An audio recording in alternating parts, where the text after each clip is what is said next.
All right. It's great to see such a big crowd today. We're going to go ahead and call the April 23rd meeting to order. We're going to start with a moment of silent reflection for our first responders and members of the armed forces, followed by an invocation by Chris Drennan of Grace Baptist Church, followed by the Pledge of Allegiance by myself. If everybody will please rise.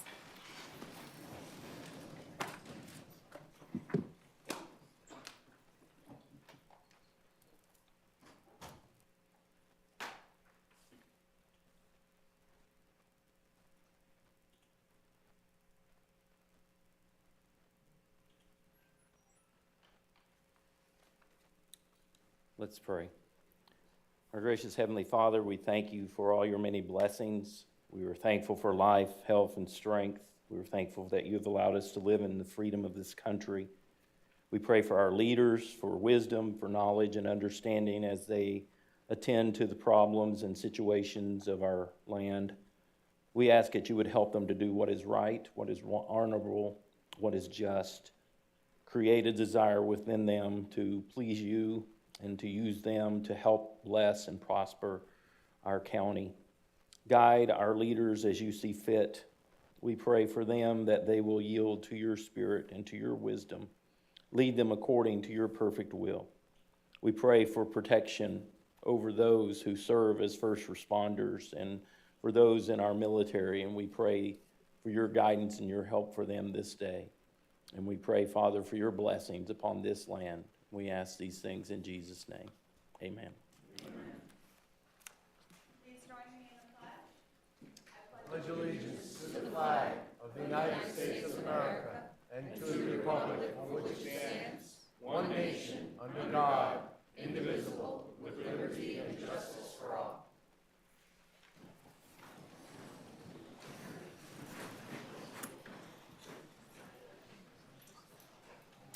All right, Commissioners, are there any additions or deletions to the agenda? Madam Chair, move approval. Second. I have a motion and a second. All in favor? Aye. Opposed? Motion carries. And with that, we will move on to proclamations and presentations. Our first is going to be a presentation of proclamation designating April 24th, 2024 as Administrative Professionals Day. It will be presented by Commissioner Flesher to the Indian River County administrative staff, which I believe there is quite a few in the audience, so y'all are welcome to come on Why up. don't we have them come up to the I podium? know, they should. Don't be scared. Tina, I many of us- see you. So many of our citizens have the opportunity to speak with them, to get directed, to get guided, to get the valuable information necessary for us to Right. be able to do our job. We want to take the people They never behind the see them. scenes and bring them in front of the scenes here. I don't blame you. Thank you, Paula. Very few people Well, will. there's a, yeah. I'm kidding. I'm kidding, Kathy. Paula promised she wouldn't stand next to me. Well, thank you all for coming, and I'm glad that All right, the, move on this way? yeah, she could share it. I'm glad that the public will be able to finally get to see y'all, because it's important. You play a very valuable role in this organization, and we thank you for what you do every day. You make it easier for all of us to be with all of them. Thank you. Well, Madam Chair, I'll present this proclamation designating April 24th, 2024 as Administrative Professionals Day. Whereas in the United States, Administrative Professionals Day is observed on Wednesday, April 24th, 2024. Whereas an administrative professional is able to act as a strategic partner with the executive, increasing the executive's productivity and the success of the organization. And whereas administrative professionals are indispensable support to staff that coordinate often difficult to schedule meetings, create presentations, to educate the public, and act as a liaison between the administration and the citizens. And effortlessly manage a wide variety of day-to-day office needs.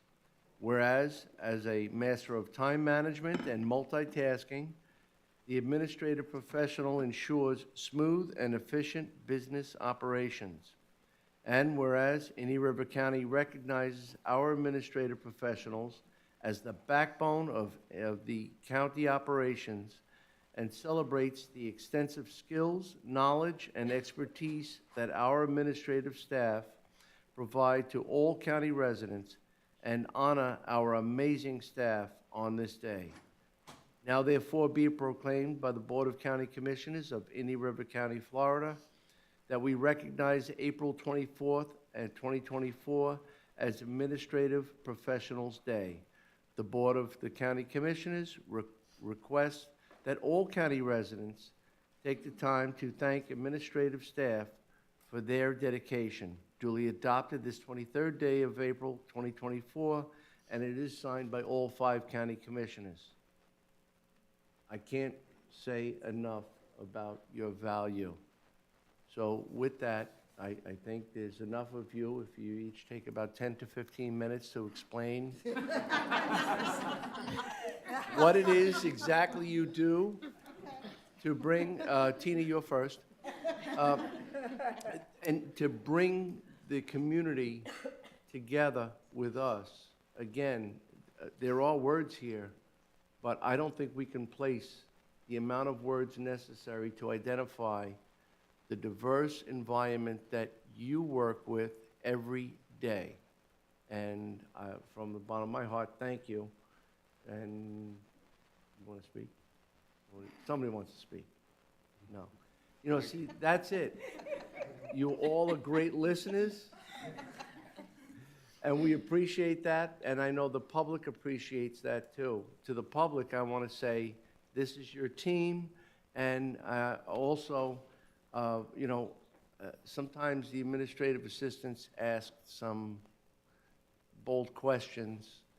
They're only to ensure that we are able to do a better job for them, and you want to identify their needs, their inquiries, their suggestions, and bring them to the table.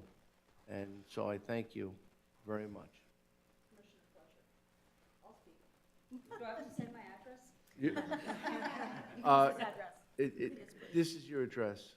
Okay, I yes, it know is. sometimes For the it's hard last to 19 believe, years, but it has been. You just about live here.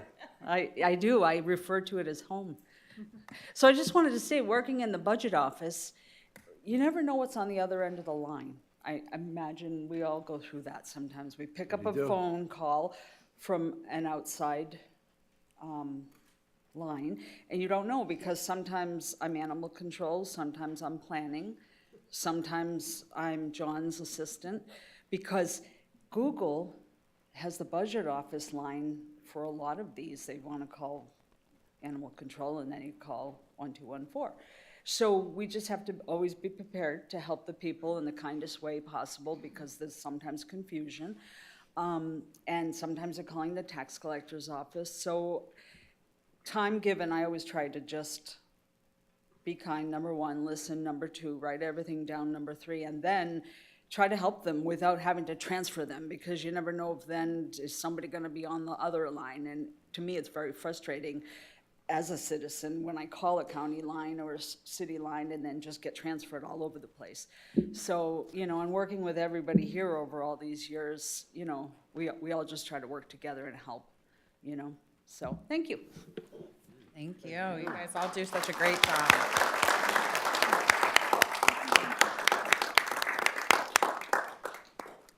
I just wanted to say that Natalie couldn't be here today, and she was a driver for a lot of this. So thank you to Natalie for bringing this forward, and thank you to you all for acknowledging this day.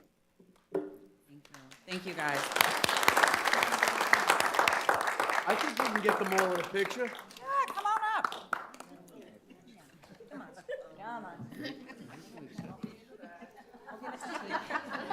Tina's the head administrative professional. Tina, you're gonna hold this. Tina. You have to hold the proclamation. You managed not to be next to Kathy, so.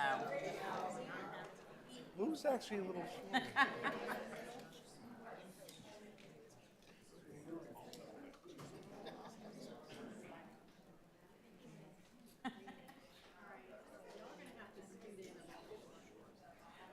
You're gonna have to move in a little closer.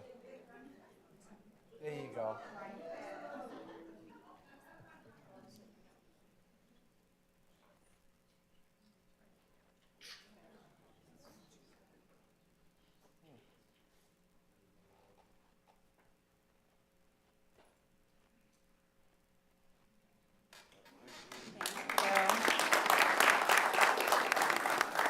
Hey.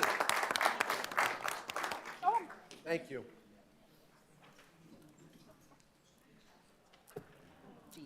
Before you all leave, I just want to, I got one comment for them. To the commissioner's point, you do play an invaluable role.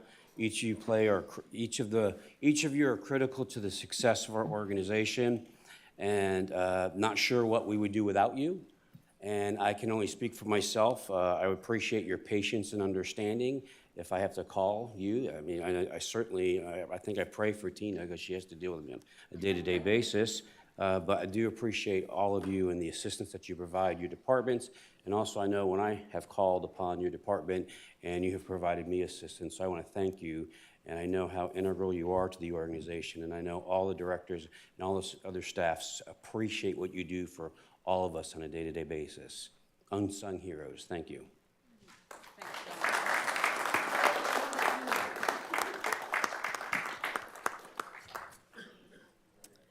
All right. Keeping with the theme of recognizing our outstanding staff, the next presentation is a proclamation honoring Indian River County Department of Utility Services. This will be presented by myself to the awesome team. Come on, guys, I know there's more than just Sean and Rich. There you go. Awesome. Because it took all of you guys to accomplish this. So, with that, this is a proclamation honoring Indian River County Department of Utility Services Blue Cypress Wastewater Treatment Facility as the recipient of the 2023 Florida Department of Environmental Protection Domestic Wastewater Plant Operations Excellence Award. Whereas the Wastewater Plant Operations Excellence Award recognizes public drinking water and domestic wastewater facilities that demonstrate excellence in operation, maintenance, compliance, innovative treatment, waste reduction, and pollution prevention, conservation, recycling, and other special achievements.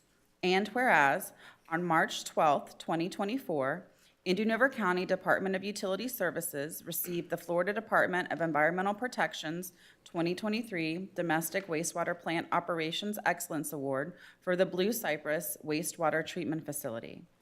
And whereas Indian River County Department of Utility Services has maintained and operated the Blue Cypress Wastewater Treatment Plant, providing high-quality wastewater treatment to the Blue Cypress community since 1993. And continues to seek opportunities to optimize the plant to ensure an excellent level of wastewater treatment. Now therefore, be it proclaimed by the Board of County Commissioners of Indian River County, Florida, that the board applauds Indian River County Department of Utility Services wastewater department staff's hard work and efforts on behalf of the county, and the board wishes to express their appreciation for the dedicated service they have given to Indian River County and the Blue Cypress community for the last 31 years.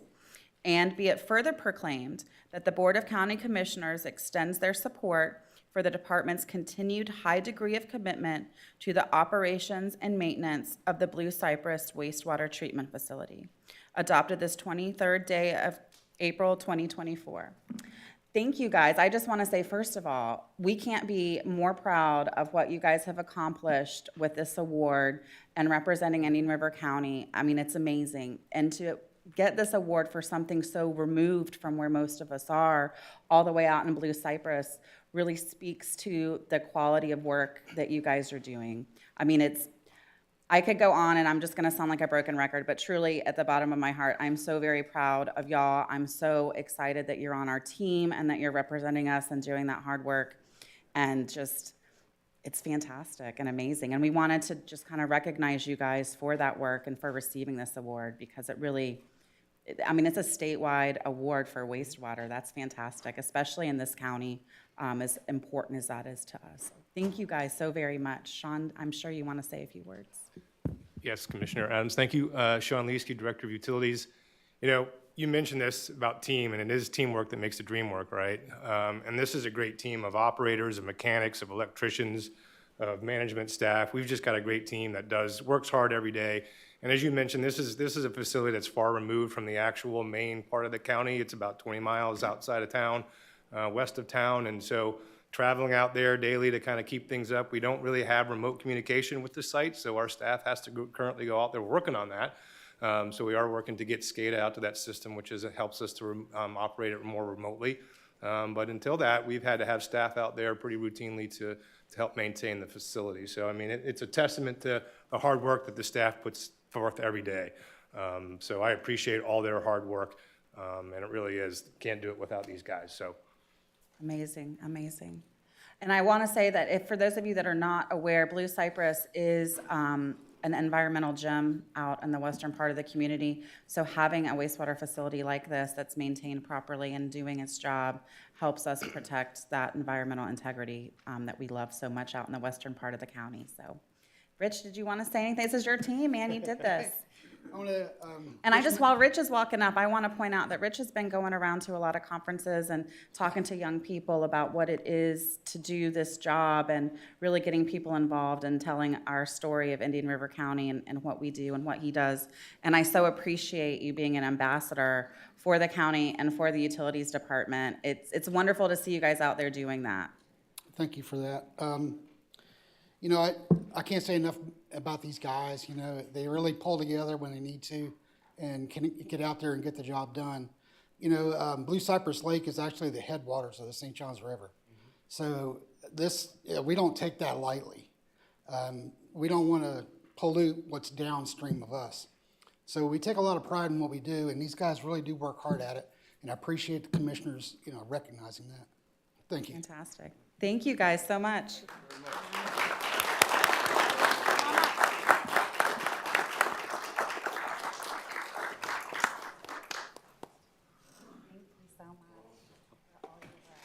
Thank you.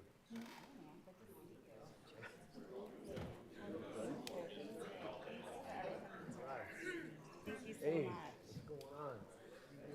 All right, son. Yes.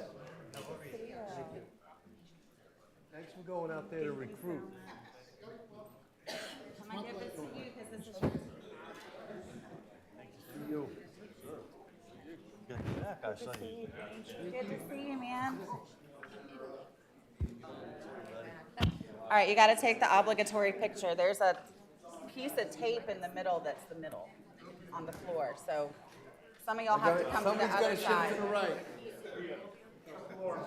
That's it. Take some leadership role in it. He runs the crew.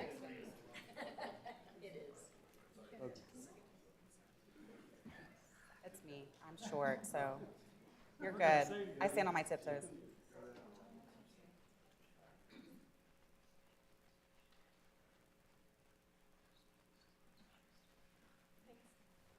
One more.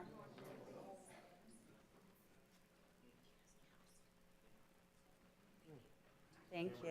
Congratulations, guys. Really amazing work. Amazing work. Thank you. Good to see you.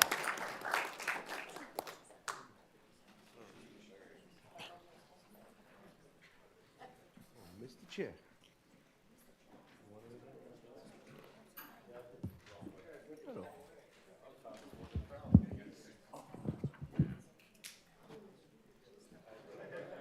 All right. Juiced it up.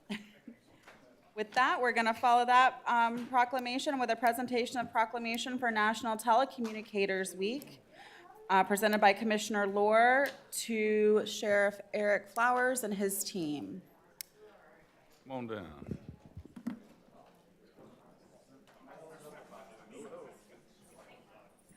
Hello, everybody.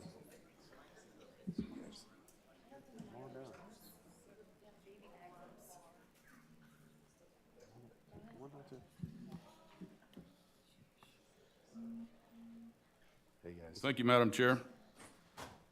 I'll take this opportunity to recognize the National Public Safety Telecommunications Week, and I'd ask the audience to listen to some of these outstanding numbers that our sheriff's office has accomplished over the last year.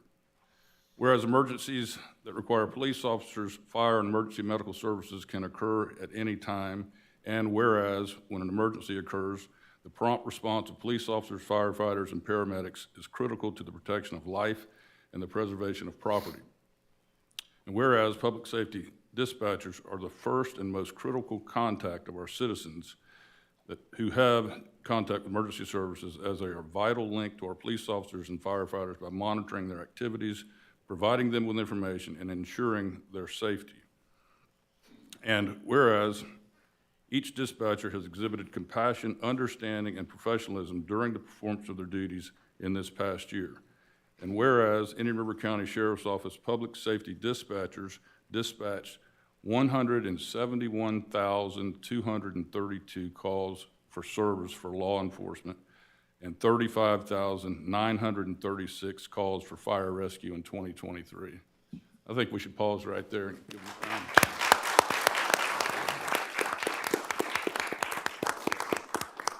And whereas Indian River County Sheriff's Office public safety dispatchers answered 73,267 911 calls, and whereas administrative calls totaled 113,831.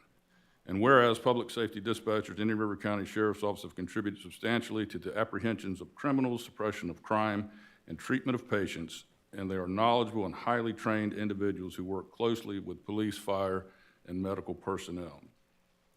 Now, therefore, be it proclaimed by the Board of County Commissioners of Indian River County, Florida, that the week of April 14th through April 20th be designated as National Public Safety Telecommunications Week in Indian River County in honor of the men and women whose diligence and professionalism keep our county and citizens safe, adopted this 23rd day of April and signed by all 5 county commissioners. Congratulations, Sheriff Weston.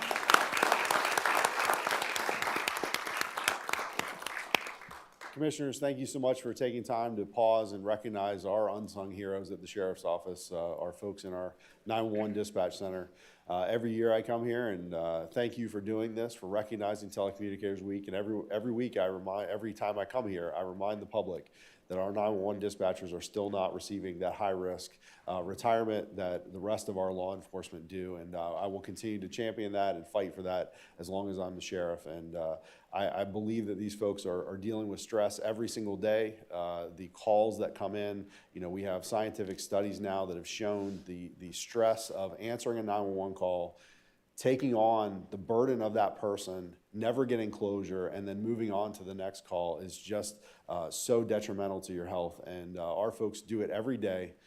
They do it with a smile, with compassion. They're absolutely incredible people. Our team is so amazing. And in this past year, they've actually done 911, not just over the phone, but actually on the floor as well. And they're just incredible people. So with that, I'm going to turn it over to Casey. She's got a few items from Dispatch Supervisor Robin to pass along to you guys. But thank you again for taking time today to pause, and we will continue to fight to get these folks the rewards that they deserve for the job that they do. Thank you. Thanks. Good morning. My name's Casey Bailey. I'm a dispatcher at the Sheriff's Office. Our administrator, Robin Candarini's out of town. She left me with some notes to pass on. Telecommunicators are more than just a calm voice on the other end of the line. We're the first vital link in the emergency response chain. We are protectors of law enforcement and fire rescue. She wanted me to echo Sheriff Flowers' sentiments that we're still counting on you to help us be reclassified as first responders. The 911 SAVES Act is a bill to reclassify us from administrative and office personnel to first responders. Some states have even taken steps to reclassify us themselves. She said to continue to help us win this fight. And as always, if you'd like to come in and sit with us and put on a headset and see what it's like to live the life of a dispatcher for a day, you're more than welcome anytime. Thank you. Thank you, Casey. One more thing real quick. Of course, come on up. Sheriff We'll Flowers see was ya. speaking that we're trying to get us reclassified to first responders. I personally had, I was the lady that went into full cardiac arrest on the floor this year.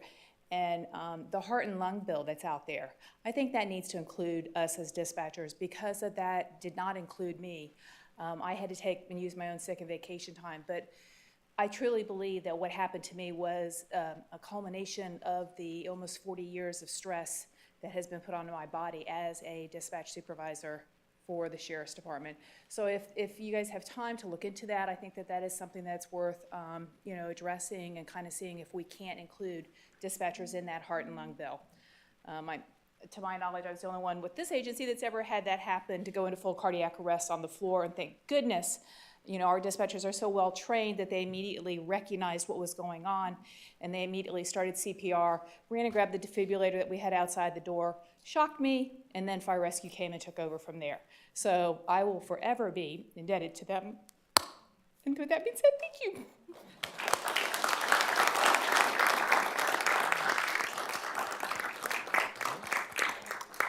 And that event that you have just described,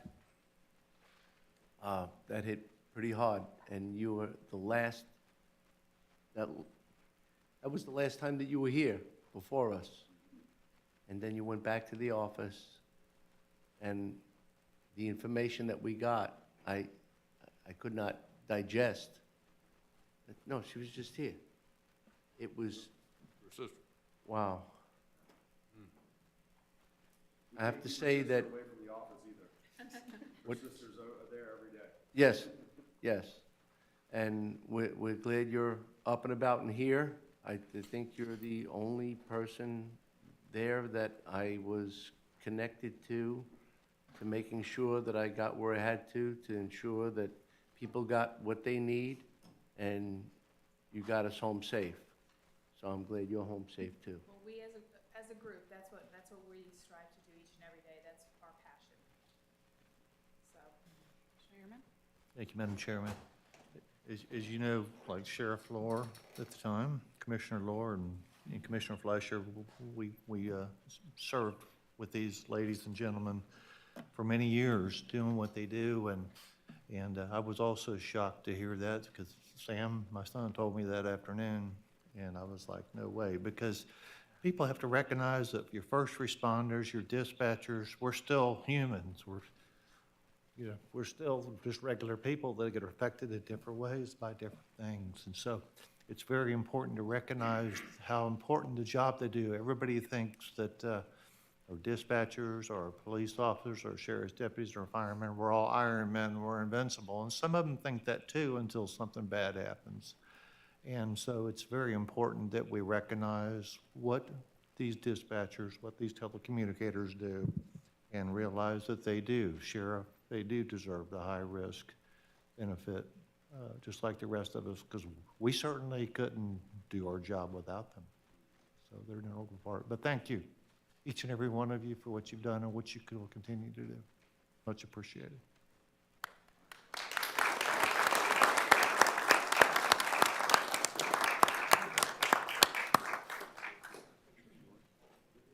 Yeah.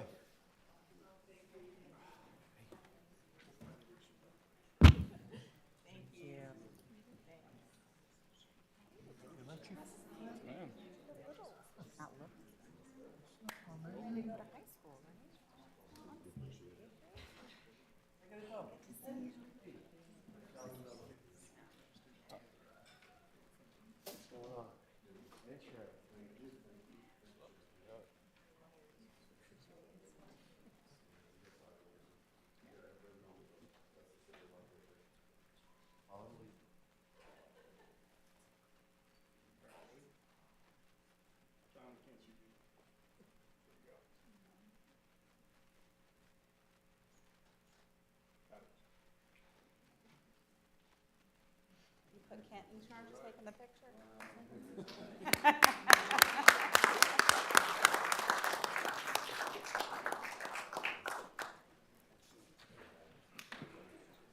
All right.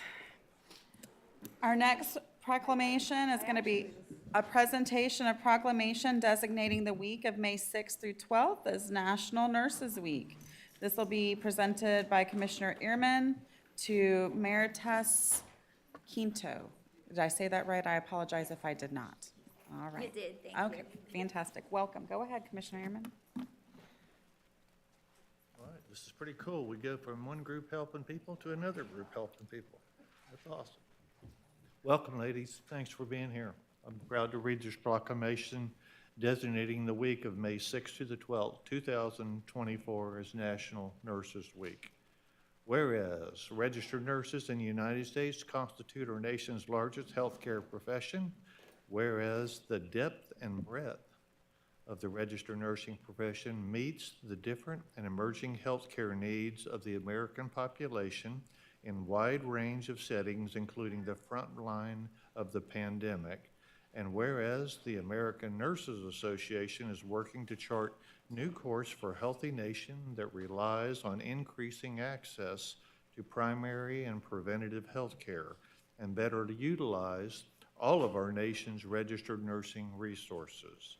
And whereas professional nursing is an indispensable component of the safety and quality of care of hospitalized and non-hospitalized patients.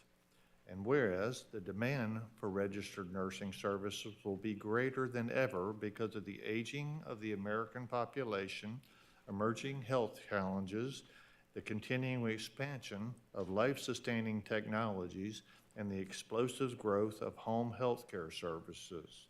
And whereas more qualified registered nurses are needed in the future to meet the increasingly complex needs of healthcare consumers in this community, and whereas, along with the American Nurses Association, the Florida Nurses Association has declared May as Nurses Month with the theme, Nurses Make the Difference. With appreciation for nurses' unparalleled impact during the pandemic and their contributions to healthcare.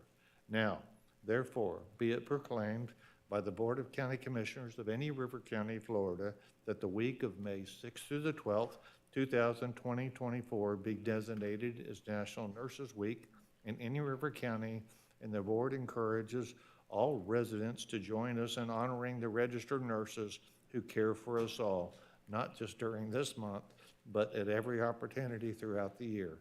Adopted this 23rd day of April 2024 and signed by all 5 county commissioners. Ladies, congratulations and thanks for what you do. Thank We couldn't do it without you. so much. Well, thank you so much. Good morning, everyone. My name is Marites Quinto. I'm an advanced practice nurse and a doctor of nursing practice, currently the Florida Nurses Association Southeast Region Director. I wanted to say thank you. I'm here with my colleagues from Florida Nurses Association and colleagues from Treasure Coast Community Health and Cleveland Clinic. We want to say thank you for recognizing nurses, especially May 6 to May 12 as National Nurses Month.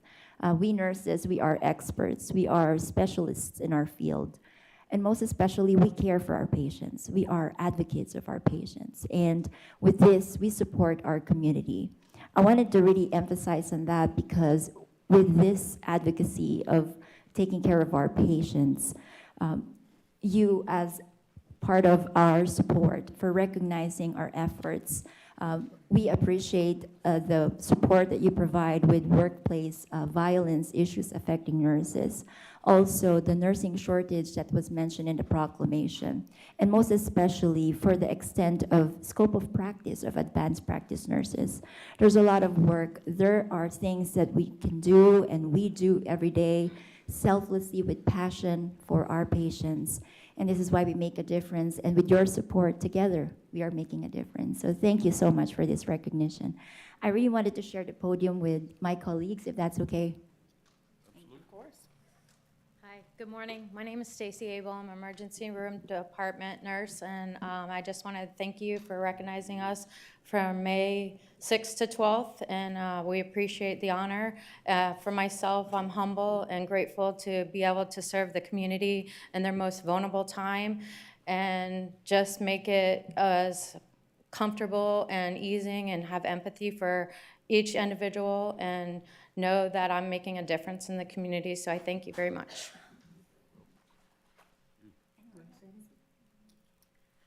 I'd like to take a moment to think back about all of my professors, all of the seasoned nurses or nursing leaders that have showed me that any one person's advocacy can make a difference in many patients' lives.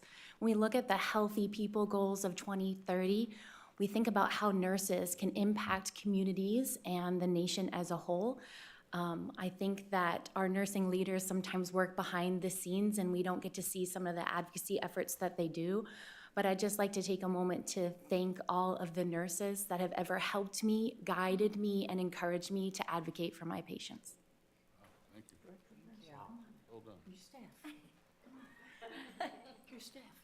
Hello, thank you. I just want to thank you for the recognition as well, and thank you for your continued support as we expand our services to meet the needs in the community with Treasure Coast Community Health. So I appreciate that, so we can bring care to those that are most in need. Thank you. Thank you. You know, Madam Chair?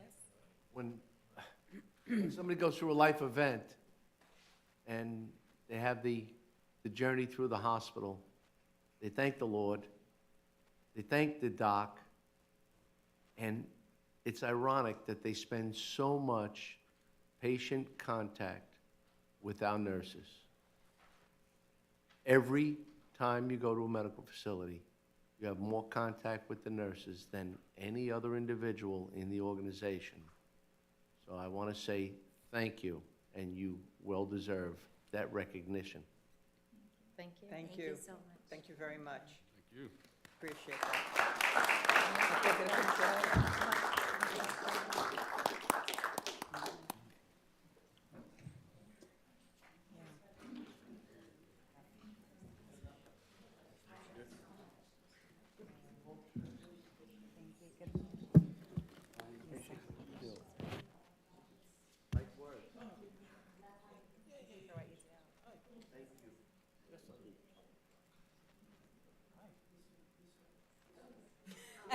Wow, There's like a line on the floor. Look at the sea of photographers they have, too.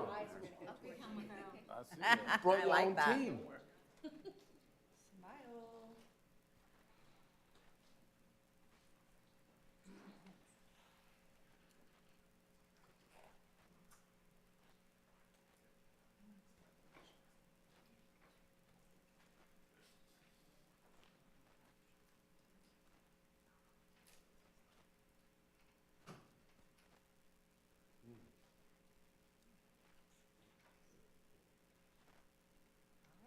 Thank you guys so much. Appreciate it. All right, commissioners, in keeping with the theme of public safety and honoring the good works in our community, I'm going to just take a chair's opportunity to bring 7C up to proclamations and presentations, which is a recognition of life-saving action performed by lifeguards Andrew Francor, I apologize if I butchered that, and Aaron Levy. Mr. Zito? Good morning, Commissioners. Michael Zito, Deputy County Administrator. This is a special day of recognition for our Ocean Rescue Department and these two fine gentlemen. I just want to take a moment to recognize all of the other days of the year and months and years have gone by where they steadfastly protect our beaches, and life safety is their mission. But this was a special day, so I'm honored to have Chief Stone in the building today and the town of Indian River Shores to recognize these fine gentlemen. Thank you. Commissioners, good morning. My name is Mark Shaw. I'm the Deputy Chief for Indian River Shores Public Safety. I've been a paramedic in this county for almost 34 years. Commissioner Ehrman knew me back when I was a 19-year-old, weighed probably 130 pounds, soaking wet. So forgive me if I get a little choked up here, because this is a very unique call. I could probably count on one hand the number of cardiac arrest saves that we've had, that I've been a part of at least, where you see somebody at their absolute worst to them walking in your station a month later, about as healthy as he could be. So it's truly an honor to be able to recognize our beach operations supervisor, Jonathan Billings, our beach lieutenant, Chris Henderson, and then most important, because the only reason we're here today is because the two lifeguard EMTs, Aaron Levy and Andrew Frankar, was made possible. When we talk about pre-hospital cardiac arrest, early CPR, early defibrillation is the key. Much like our dispatcher that had her incident, the reason that she was saved was because they were right there, witnessed the incident happen, performed CPR, and defibrillated. I think this is a great segue into presenting these two lifeguards, because like I said, we would not be standing here today if it wasn't for their actions. I think the lifeguards don't get enough recognition, and much like the sheriff spoke about the dispatchers getting special risk, I certainly think that our lifeguards need to be included in that discussion for them to be eligible for special risk, because they're putting their lives on the line just like the rest of us. So with that, I would like to have Mr. Wallace come up. I can't tell you what it means to be able to sit here and see him standing here after what we witnessed on the beach that day. Chief Stone and I were actually on the way back from lunch when the call came in, and we were literally right there. So we pulled in before the ambulance even got there, and so this is truly a very special moment. So I'd like to present some challenge coins here. I have a challenge coin for Mr. Wallace. Mr. Wallace, it gives us great honor, and I can't tell you how much it means to us to see you standing here today. And it's truly because of our two lifeguards. So I'd like to present each one of them with a challenge coin from Indian River Shores to express our gratitude. Mr. Wallace, you'd like to say anything? Yeah, first of all, I would like to say thank you to Aaron and to Andrew. Those two guys, the reason why I'm here is because of those two guys. They spent a lot of time on me, and believe me, I've got a few more things to do in my life, and I'm glad they're going to be able to recognize the fact that they made it happen. And thank you so much for providing the training for these guys. I'll tell you, just being on the beach, everybody thinks they don't do much, but I'll tell you, they did a heck of a lot for me. Thank you. Thank you.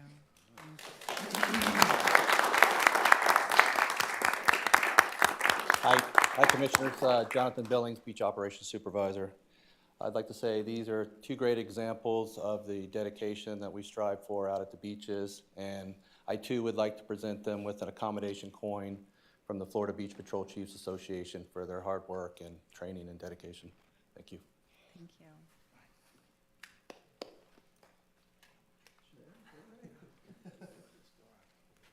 Gentlemen, I just want to say thank you for doing your job and doing it so well, and representing again Indian River County in such a fantastic way. I know it's a hard job, and we're very grateful that you were there, and were able to have a successful outcome. So thank you. I think, as was said earlier, people don't realize how much goes into the job that you do.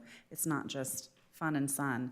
You're there for a reason, and there to protect people's lives and the lives of our public and those beachgoers. So thank you for doing that. Thank you, guys, for your support, and just good job. We're very proud of you.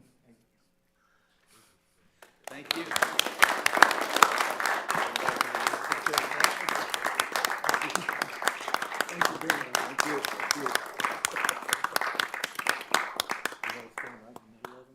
Sure.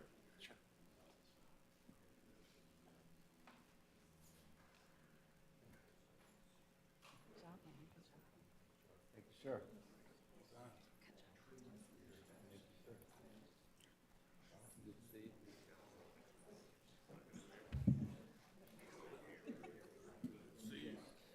Hey, Jonathan.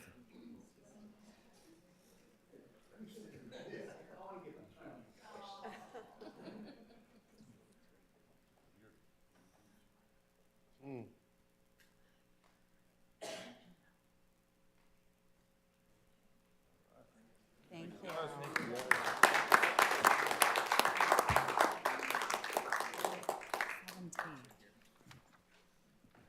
Okay, sure. Close that item. Commissioners, we have now ordered and are installing AEDs at all of the beach parks in response to this success. So stay Fantastic. tuned. Thank you. All right, Mike, while you're there, you wanted to do veteran services? Yes, if I may beg your indulgence, Madam Chair, we do have our vet services team here. Come on up, folks. Melissa Arndt is our Veterans Services Angel, who's been improving and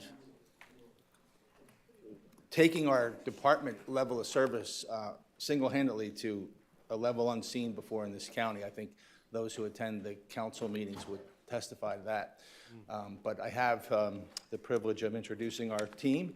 As you know, we've added the Sebastian office, thanks to the cooperation of the city of Sebastian, and we've added some man and woman power to our team. Melissa, Michelle, John, Mike, and Carrie, thank you so much for what you do every day and for taking us to the next level. Melissa. Thank you. Thank you, sir, commissioners. I just briefly wanted to introduce the team because we do have new members, and so I want them to be comfortable and know who everybody is. We have Michelle Otten, we have Carrie Henry, and we have Mike Beekney. We also have John, the OG in the office, so in case anyone doesn't know who he is. We also just wanted to take a minute to let you guys know that we actually streamlined the process, and we're still working on it. So right now we have walk-in Wednesdays, which means in the Vero Beach office, any veteran that needs assistance, and that assistance takes 30 minutes or less, is more than welcome to walk in and have a seat, and Carrie will assist that veteran right there. We also have walk-in Thursdays in the Sebastian office, and so we wanted to make sure it was fair in both areas. That Sebastian office, exact same thing, 9 to noon, 1 to 4, they walk in, and Mike will assist them. Anything that's small, so we can do our intent to files or upload any documentation, it needs to be uploaded for a claim. The rest of it, obviously by appointment only. However, depending on the VSO that the veteran wants to see, we have some VSOs that are available 2 days out, 3 days out. We have some VSOs that takes about 3 weeks, 3.5 weeks to get into a time spot for them, but we're still under a month for every VSO. We also have emergency times blocked in. So we have the walk-in days, but we also have an hour at the end of each day that the VSO uses for administrative time, and that administrative time can be used for emergencies. Additionally, my Fridays are clear for emergencies and administrative time. So is Michelle's in the Sebastian office. So just so you guys know that we don't have anybody waiting more than 30 days for an appointment. We don't have anybody waiting a full 30 days for an appointment. The other things that I wanted to highlight is we are trying to expand our presence in the Veterans Service Office. So we started working with Piper. Piper is one of the largest employers of veterans in the county. And so with Piper, we have scheduled a lunch and learn. So I believe it's gonna start May 31st, but basically a VSO will go over to Piper. On Piper's time, they will allow 4 of their veterans at a time to sit down with a VSO, and we'll go over whatever that they need. Go over, do an intent to file. If they have any questions about any additional benefits, anything like that, we have a VSO that'll go over there and sit with them for an hour or so, come back to the office. We also talk to CareerSource over on 82nd because we don't have anybody in that area yet. So CareerSource has agreed to let us have office space. So we would like to go over there and sit for a little bit, advertise it as like maybe the 2nd and 4th Friday of the month or something, and have a VSO on that side of the county where somebody can come in and get assistance with something if they may not be able to make it to one of our main locations. Really, that's about it. Does anybody have any questions for me? All of our officers are federally and state certified, correct? Yes, they are. So every veteran service officer has to go through the FDVA accreditation course in the state of Florida to be labeled as a veteran service officer. Legally, they have to be employed by the county, number one. If they're not employed by the county, they cannot be labeled as a veteran service officer. After that, they have to go through the basic accreditation course. They have to be employed for 1,000 hours a year by that county as well. So even if it was somebody that's part-time, they still have to do 1,000 hours a year according to the law to be labeled as a veteran service officer. And so the accreditation portion comes in where I can actually put my name on paperwork with you and submit your paperwork directly to the VA. If not, they're going to be considered a post-service officer. And a post-service officer, what that person does is they are like a volunteer. They can be taught how to fill the paperwork out, but they can't submit that paperwork themselves to the VA. They're a middleman. So that person will help you get the paperwork filled out. After they help you fill the paperwork out, they'll take it to somebody like me that's accredited. And then I'll go over the paperwork and I will submit that.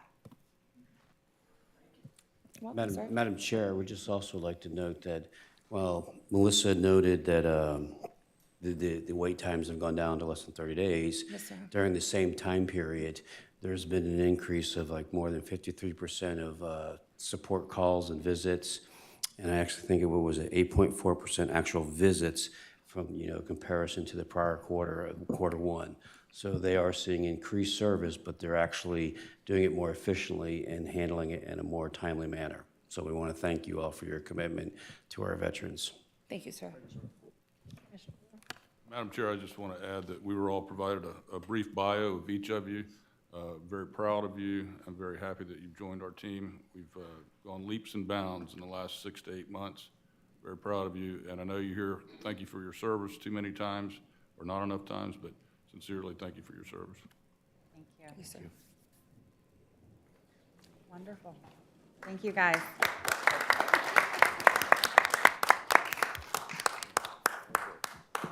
All right, commissioners. Next, excuse me. The next item is approval of the minutes of the regular meeting of February 20th, 2024. Madam Chair, move approval. Thank you. I have a motion by Commissioner Fleischer. I'll be happy to second that. All in favor? Opposed? Motion carries. Into the informational. All right, we're going to move on to consent. Anybody wishing to pull something from consent? I would like to pull 8I. Anybody from the public wishing to pull anything? All right, if not, Madam Chair, move approval as amended. I have a motion and a second. All in favor? Opposed? Motion carries. Commissioners, I just wanted to pull 8I, which is the Urban Service Boundary Study Agreement.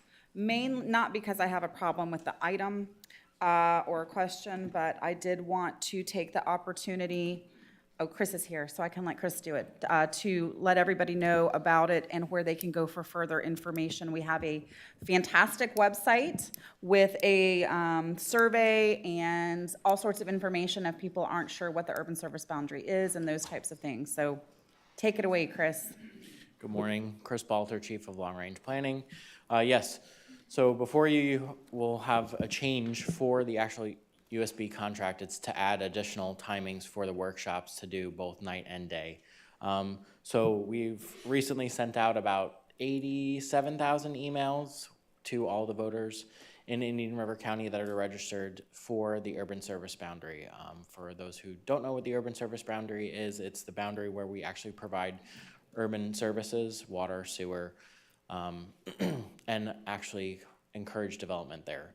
So we are going to be doing a study. We haven't studied this area in about 30 years. It's been moved minimally in the last 30 twice. So we're actually going and doing the study with our consultants. On the website, there's about 2-minute video to watch what actually is the urban service boundary, what it entails, what we're looking to do, what we're studying.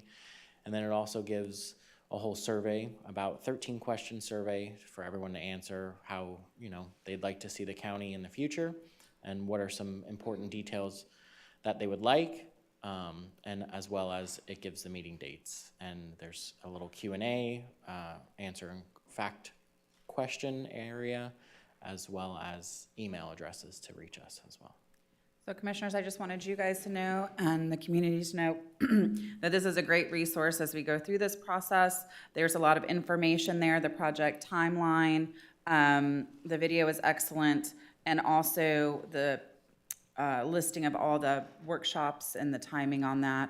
So I give kudos to you guys for really reaching out to get the public's input and make them part of this process. So the more input we get, the better resolutions we can come up with.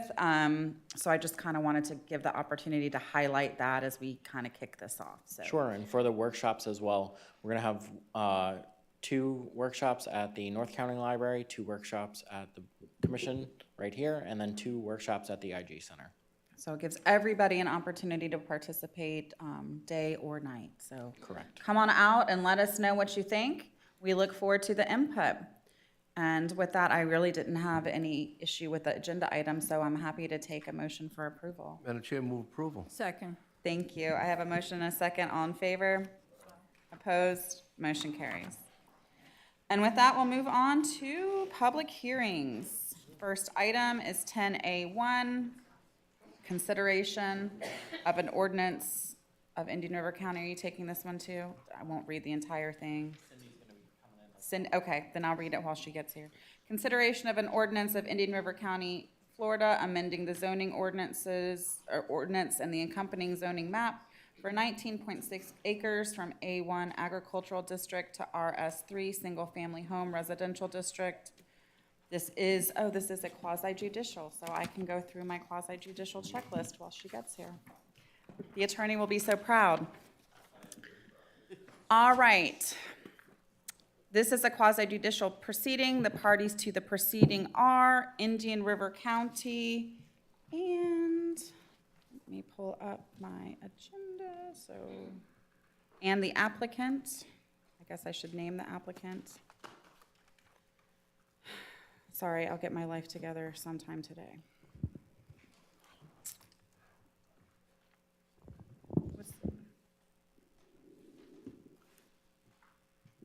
What's the name of the applicant? Island Manor Development, LLC. Okay. There we go.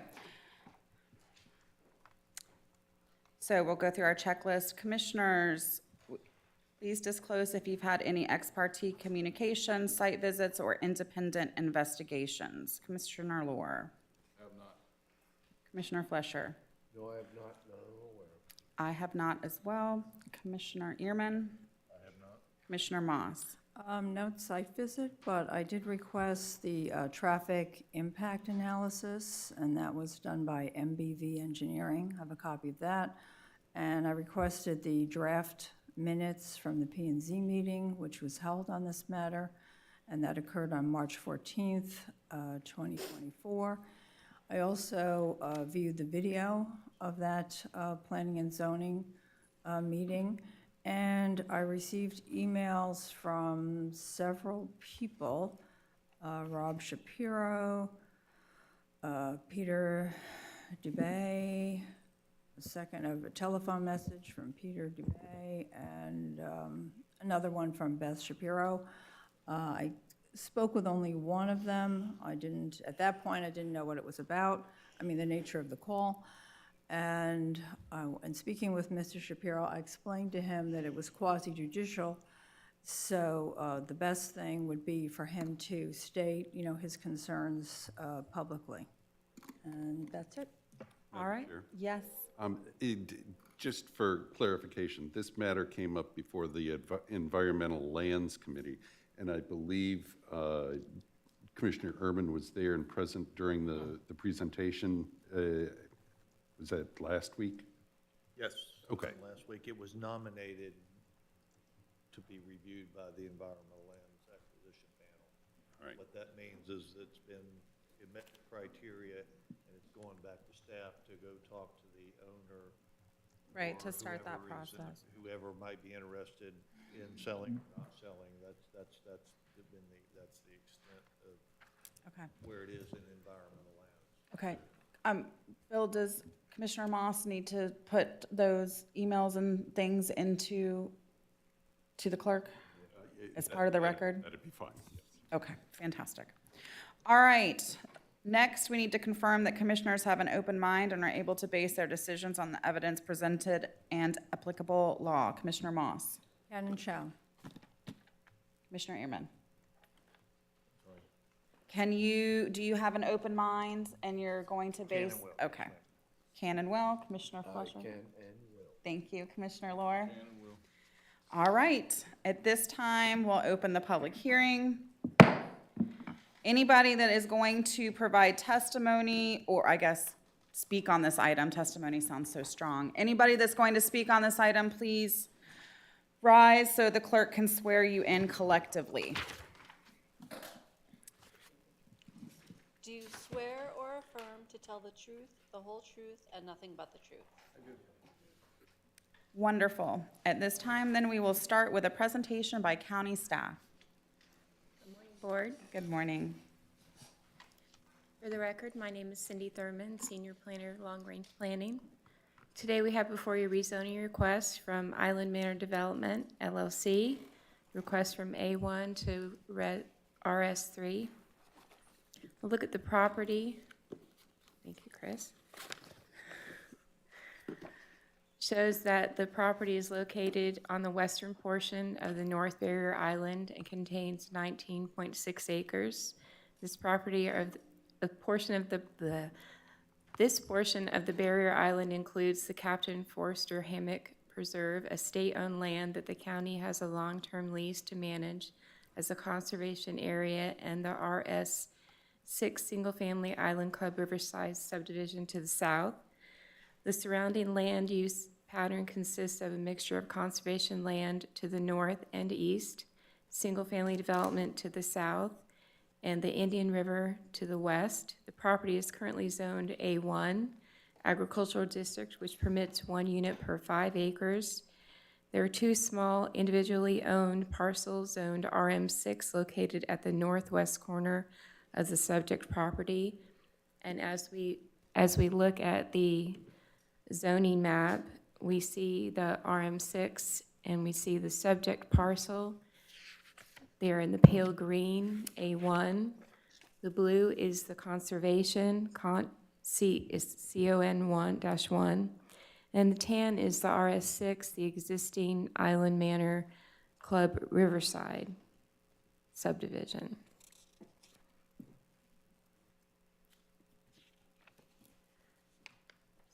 Next, we have the future land use map. The subject parcel is L2, low-density residential, which has up to 6 units per acre. Again, you see the pale blue with the conservation. And then again, the RM6 parcels are also the L2. And again, the existing Island Club Riverside subdivision to the south is the pale yellow, the tan, L2. And a closer look at the A1 agricultural district is designated for agricultural, aquifer recharge, and conservation uses, intended to provide for residential uses at very low densities, requires non-urban locations primarily devoted to agricultural activities, serves generally as a holding district until the property is ready to be developed. Here's just a snapshot of the details of the A1 and the RS3 just together, the minimum lot size, the minimum lot width, density, and the setbacks.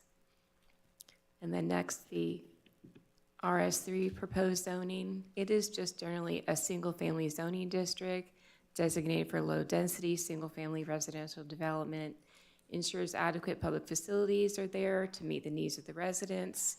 In this location, it will create a step-down zoning buffer between the existing RS6 subdivision to the south and the Conservation 1 area zoned that it's surrounding area to the north. It's required for us to examine the rezoning and the future land use layer. And in this area, the rezoning request is consistent with the L2 future land use designation, which is intended to provide for areas for the development of residential uses with densities up to 6 units per acre. The existing L2 future land use designation is consistent with the requested RS3 zoning district. The requested RS3 zoning district will limit the density to 3 units per acre. The existing A1 zoning district would limit the density to 1 unit per 5 acres, but is not consistent with the existing L2 future land use designation, which is in our future land use element and is consistent with and pursuant to table 2.14. And then overall, when we review the criteria, which is required per chapter 902.112, we have to look at everything through items A through K. So is this request in conflict with any applicable portion of the land development regulations? The land use zoning matrix provided in that section 911.07 of the land development regulations, the requested RS3 zoning designation, as I just mentioned, is consistent with the property's existing L2 land use designation. Its proximity to the conservation lands will require coordination to minimize development impacts. B, consistent with elements of the comprehensive plan, it does meet this criteria. The objectives 1 and 7 are particularly listed here under the future land use element. C, consistent with the existing proposed land uses. Proposed RS3 zoning is consistent, again, with L2, the existing future land use designation. There is no future land use amendment accompanying this request. This is just a rezoning. Item D is in compliance with the adopted county thoroughfare plan. The main access for this site is from Island Club Manor with access out to Highway A1A. Island Club Manor is an deeded easement access, which will be addressed during site plan development, and that can be addressed. We could talk about it at a different time. Item E, generate traffic which would decrease levels of service as adopted. All roadway segments within the areas of influence would operate at acceptable levels of service under the proposed zoning. F, subject to change conditions, exist to warrant an amendment. It meets this criteria. A low-density residential subdivision with home sites that are almost an acre in size as proposed to land use, as a proposed land use is more compatible than the existing underlying land use that potentially allows land uses of a higher density that is more likely to be incompatible with conservation areas and existing surrounding properties. And G, would this decrease levels of service established for sanitary sewer, potable water, solid waste, drainage, and recreation? The applicant may be required to pay connection and customary fees. A more detailed concurrency review would be conducted during the site development review process. So we also have to look at the more detailed, at the most intense use. So of the 19.6 acres, the most intense under the existing would be 4 single family, and the most intense under the proposed could be 58. However, the applicant has indicated that there is to develop less.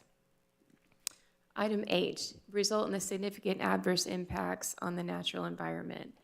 Additional federal and state county coordination permitting may be required based on the results of an environmental assessment, and the property is in flood zone AE. Additional flood protection regulations will be required during the site development process. Result in orderly, logical development patterns, specifically identifying any negative effects on such pattern. This is consistent with the comprehensive plan, and the surrounding land uses will provide for the logical and orderly development pattern. Is it in conflict with public interest and is in harmony with the purpose and interest of the land development regulations?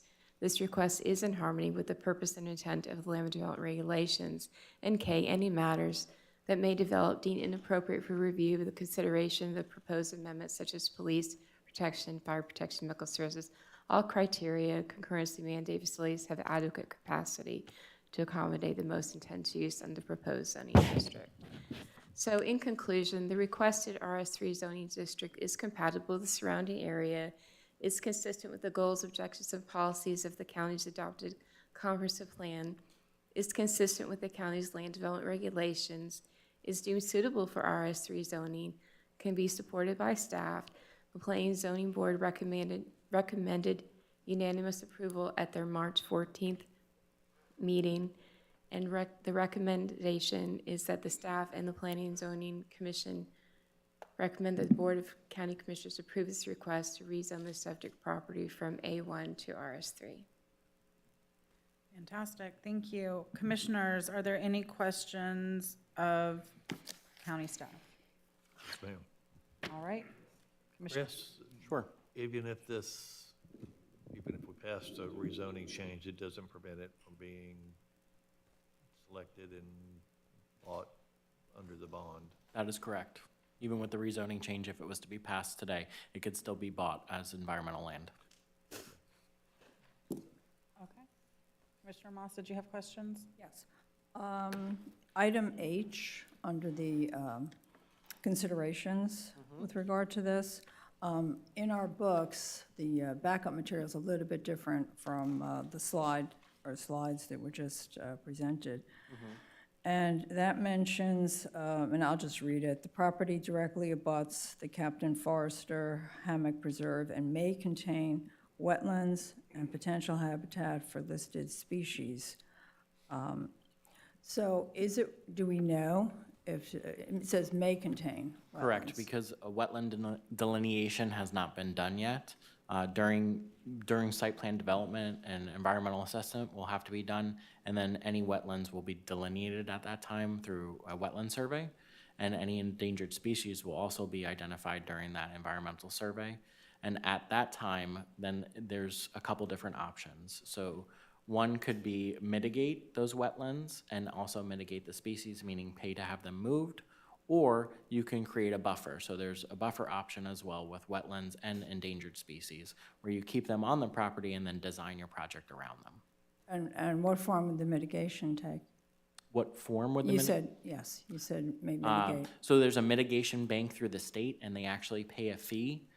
And then once that fee's paid, then they can, depending on what quality of a wetland, they can mitigate a certain portion of it. Some of them can't be mitigated all the way. On the actual site, it doesn't appear to be too wet, but we have to state it because there could be a wetland there when a survey is actually done. The other question had to do with item J on that same list. And Mhm. again, this is from the backup material, which is, has been posted for this matter. And it says here, the item is whether or not the proposed amendment would be in conflict with the public interest and is in harmony with the purpose and interest of land development regulations.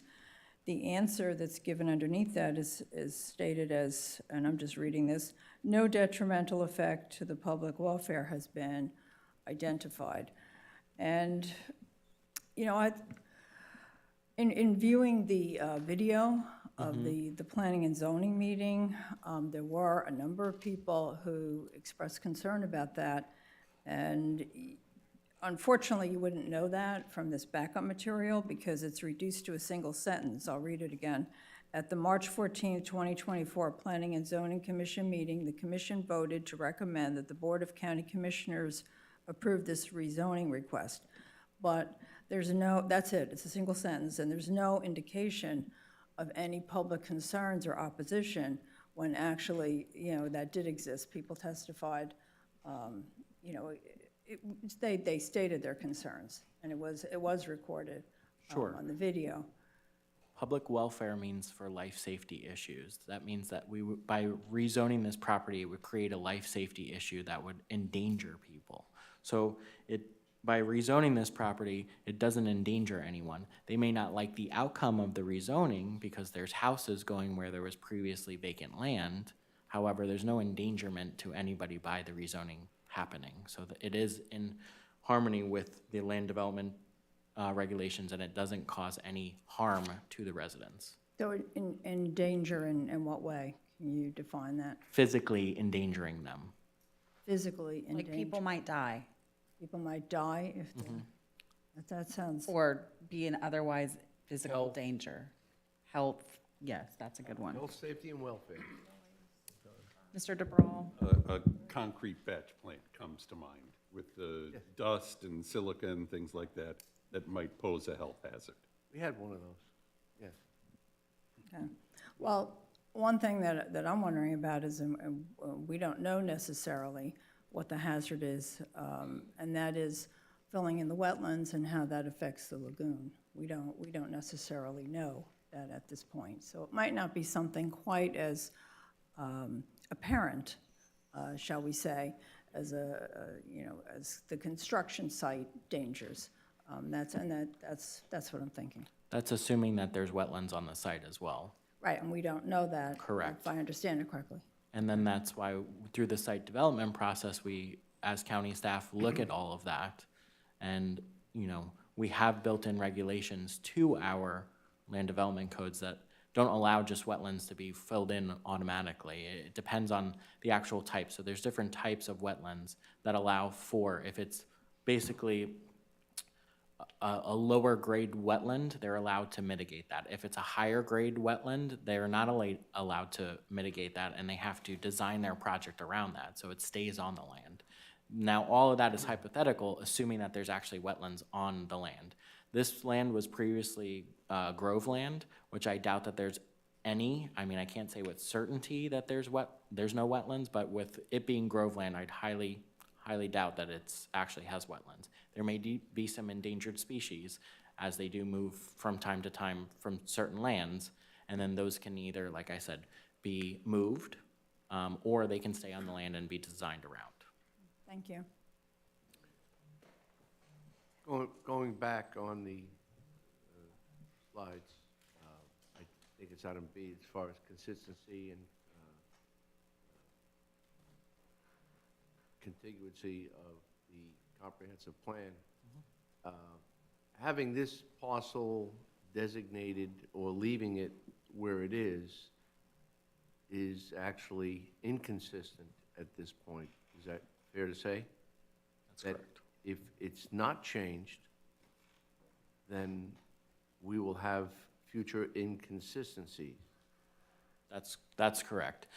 Because the A1 zoning district is a holding place for a land to be developed, that land use, when the land uses came in when we established our first comprehensive plan, and the actual zoning came in as well, now it's that time that we make it consistent when the property owner wants to come in with a development. And that stands for any A1 property within the urban service boundary. Because typically you don't have agricultural zoning within an urban service area. Correct. All right, commissioners, other questions? No? All right. With that, then we will move on to the presentation by the applicant. Do you guys have a presentation, or would you like to welcome? Come on up. Madam Chairwoman and Board, my name is Ryan McLean with MBV Engineering, represent the applicant. There's no specific presentation to present above and beyond staff's relatively streamlined process presented to you today. But I am here to answer any questions or comments you may have. If the public presents any questions, I can jump back up here and answer as well.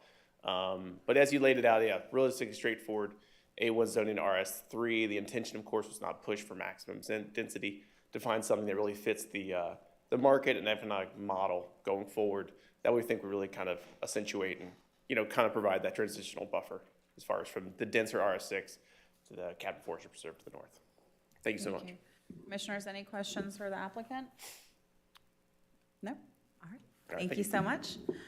All right, anybody from the public wishing to provide any input? Yep, come on up. Please just state your name and address for the record.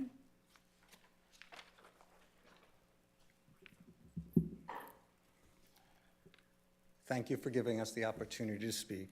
We're Robert and Beth Shapiro. We live at 1293 West Island Club Square Drive.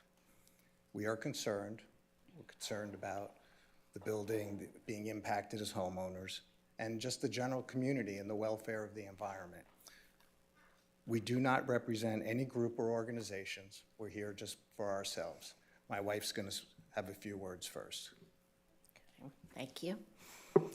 My husband and I fell in love immediately with Vero Beach.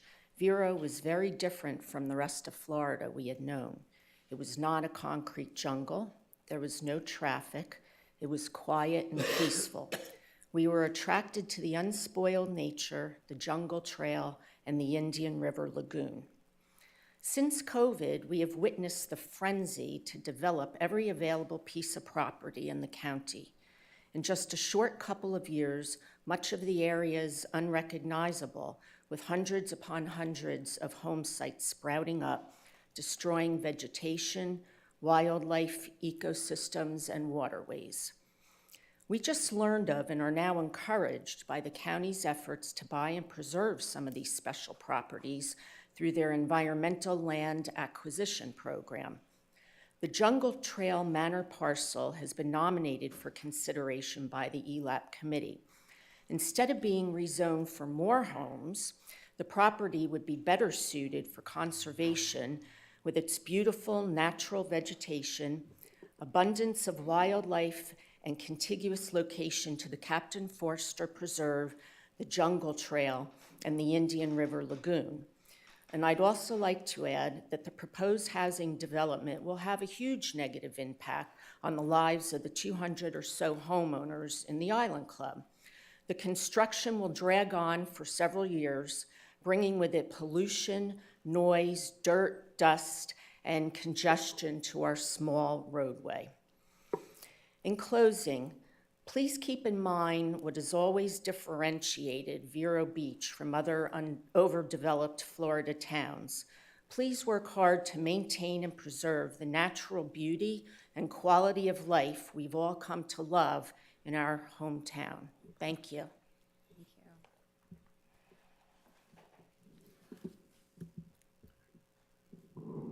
I would just want to echo what my wife just set forth.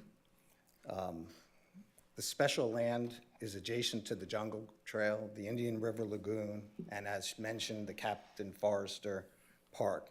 In our opinion, it should never be developed. It has been vacant for a long time for a good reason. The land is zoned agricultural and has been for years, and in our opinion, it should remain so. It is my observation this appears to be an extremely sensitive tract of land. It's an integral part of the Indian River Lagoon and ecosystem. One can simply observe the various forms of marine life, birds, vegetation, and more. It's very wet. I don't know if the commissioner has had opportunity to walk the property and truly see it rather than just looking in reports. The applicant's plans, well presented, still will require significant construction and deconstruction and fill and vegetation removal. I would request that more independent environmental studies done before any of this occurs. It's also been reported, I believe, in the paper that their future use would include a dock or a marina, and I'm not sure how that would impact the lagoon, the mangroves, the Jungle Trail. I'd like to echo what I believe Mr. Ehrman had previously brought the question about conservation, and my wife brought up about the environmental land acquisition program. Sometimes timing is everything. Perhaps if this program was available a few years ago, we would not be sitting here today. But we are, and I would ask the board not to do anything that would prevent that from occurring if it's deemed so. It would seem that two agencies are working in contrarian positions, and perhaps this rezoning, if it was to occur now, would diminish that possibility. In closing, I just asked the question, is the land preservation which is shared by all of the community, all of nature's inhabitants, less important than 24 more homes to Vero Beach? Thank you. Thank you. Thank you. Anybody else from the public wish to speak on this item? All right. We'll move on to final presentations. Any final presentation by county staff? Nope. All right, any final presentation by the applicant? Nope. All right, are all the documents and tangible evidence given to the clerk at this point? Okay. With that, then, we'll close the public hearing. Commissioners, comments, questions, concerns? Madam Chairman, let me add about the environmental lands thing. Again, and Bill, please correct me if I'm wrong or anything on this. This property was nominated. Property can be nominated by anyone. Can be nominated by anyone. It met the criteria, according to the board, that the board, the Environmental Lands Acquisition Panel Board made. And it's in their guide, and you can go online into the environmental lands thing, and you can see it all. They have it all, the information you would need on that spot in the website. But again, it could have been nominated by anybody. I didn't bring it with me, and I don't remember who who nominated. I don't believe it was the owner. I think it was somebody in the community, the next door, was my memory serves me well on that. So this property's been nominated. What that allows for staff now to go and find out more about it, find out more about the property and see if it continues to meet the criteria for the lands acquisition panel to possibly purchase us in the future. I asked Chris a minute ago that even if the rezoning changes, it doesn't affect the ability of the lands acquisition panel to purchase it from the owner, no matter what we zone it on. So that's kind of where it's at with the land acquisition panel. It's kind of back in Wendy's hands and staff's hands to go and check this further. Beth, am I correct on that? Yeah, so back in Wendy's hand to go and investigate it further and bring it back to the panel to see what the panel decides to do. The panel decides it meets the criteria and they want to buy it, it'll come back before this board for us to approve that purchase. And again, we have no idea if they want to, what the price would be, or anything else of that nature. So that's where we're at right now with the lands acquisition process.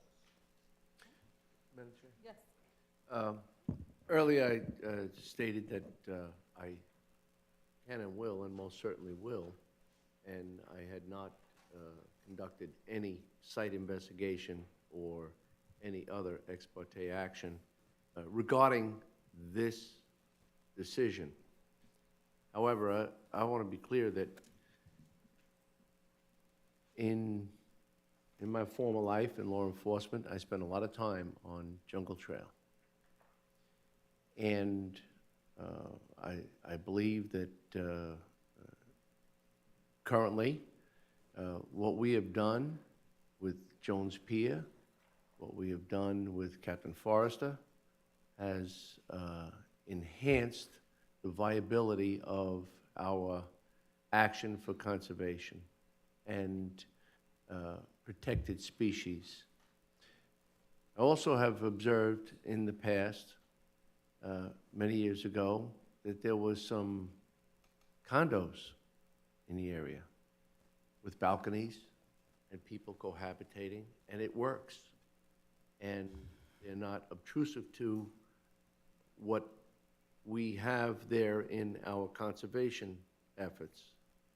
That's not to say that this land will not be eligible or considered, or as Commissioner Ammon stated, eligible or considered for conservation, if that's the case. But I want to point out that it is currently inconsistent with our comp plan, being zoned the way it is. So I have no reservation to move staff recommendation for this rezoning. Madam Chair, I'll second it with comments. All right, go ahead, comments? So this practice that we saw displayed today is consistent with other rezoning that we've done within this county. The applicant provides the information. Our staff puts hours and hours and hours into this. At the end, it meets the four corners of the page, and it's consistent with our past practices. It's controversial, obviously, but if an applicant jumps through the hoop, so to speak, then they've met the four corners. And with that, I'll continue with my second. All right, thank you. Yes, Commissioner Moss. Yes, thank you. This decision is to be based on a competent, substantial evidence. And as I'm seeing it, and from what we've heard today, and this is with regard to, again, to item H and item J, item H being the concern with significant adverse impacts on the natural environment, and item J having to do with a conflict with the public interest. I cannot support this. All right. I just want to remind everybody that there's a process of a vast array, actually, of processes that any property goes through before it actually reaches development. The first step is zoning. then you have a development application or site plan. That's where most of the questions that have been raised today actually come into play. That's where you start looking at if what the property owner wants to do will actually fit with the property.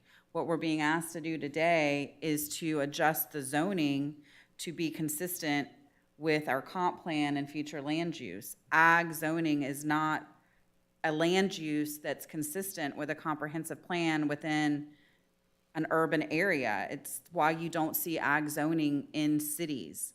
And our urban service area is the area that acts like a city for the county.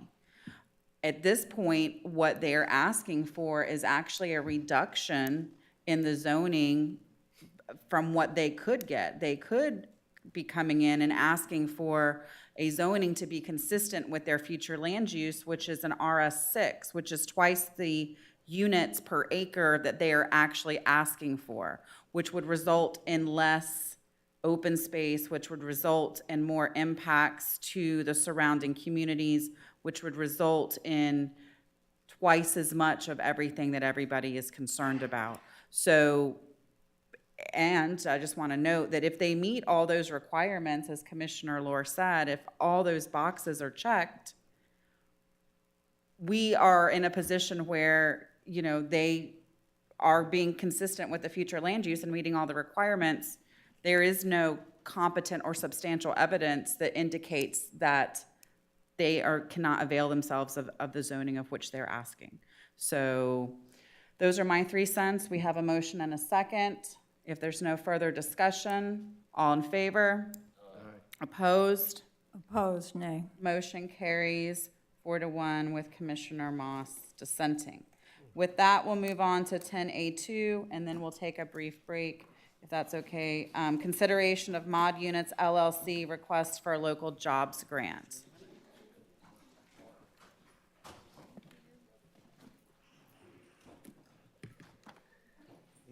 I figured it would be quick, maybe. It's me.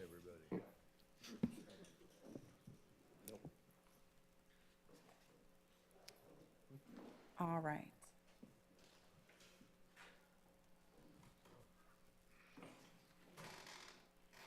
We ran everybody off. Stick around, That's there's only a few okay. you left.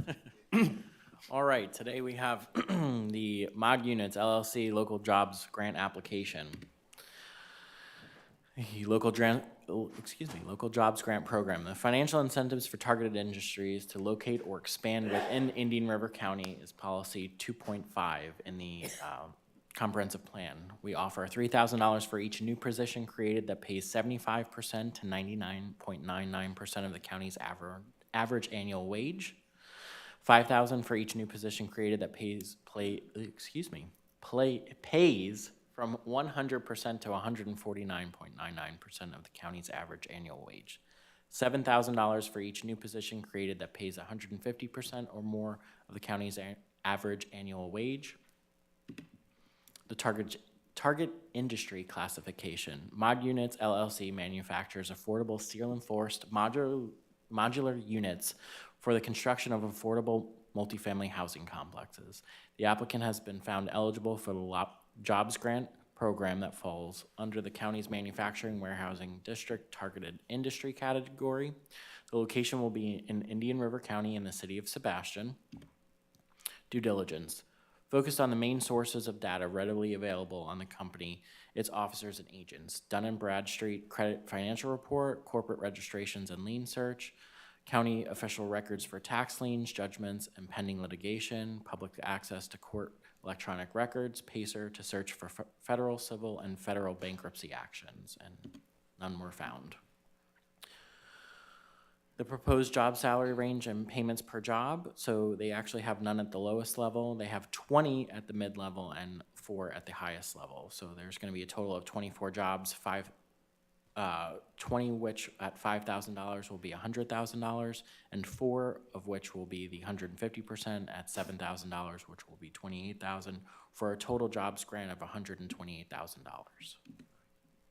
The date proposed to the jobs will be in place are 9/2/2025 for all of them. This can be extended up to 1 year administratively. And this is the potential payments by fiscal year. So FY 2026-27, it'll be $42,666.66, so on and so forth for 2027-28, and then 2028-29. So there's just 3 payments that'll total out to $128,000.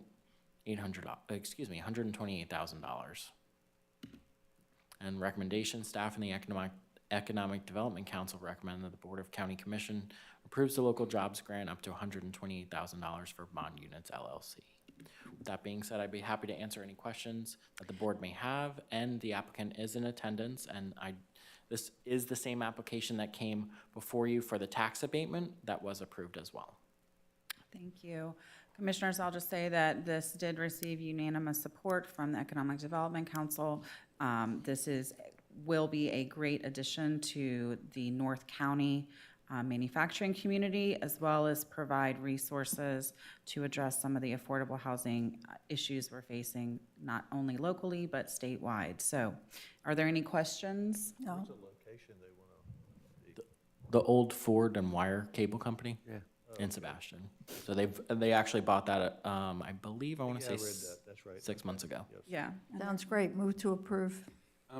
Madam Chairman, I don't know why this is listed under public hearings, but to err on the side Oh, of shoot, safety, yeah, go ahead okay, and open sorry, the public thanks. hearing and do your thing. At this time, I'll open the public hearing. Anybody from the public wishing to speak on this item, please state your name and address for the record. Thank you for that. I totally forgot it was a public. Helene? Minor detail. Good morning, Commissioners. For the record, Helene Castletine. I'm the Economic Development Vice President for the Indian River County Chamber of Commerce, and thank you so much for taking the time to consider this jobs grant application. I've been working with this company actually since August of 2023. So yeah, these projects sometimes take a little bit of time. And the applicant, Mr. Rob, apologizes for not being able to be here today. He got called out of town, but he certainly sends his appreciation and thank you for your consideration as well. And while this kind of seems like a smaller project, 24 jobs, to those people who are going to be hired for those jobs, it's a pretty big deal. And actually, when you do the math and you do the, multiply 24 jobs times the paychecks, it's about $1.5 million each year in additional paychecks they'll be circulating in our county. So that also is kind of a big deal.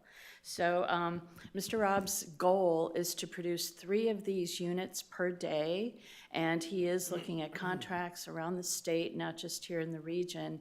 And as Commissioner Adams suggested, I think it could very well put maybe a small dent in our attainable housing issue, crisis, challenge statewide. So it's a very unique product. So thank you very much for your consideration. I appreciate it. Thank you, Helene. Anybody else from the public? All right, seeing none, we'll close the public hearing. There is a motion still by Commissioner Moss. I'll be happy to second that.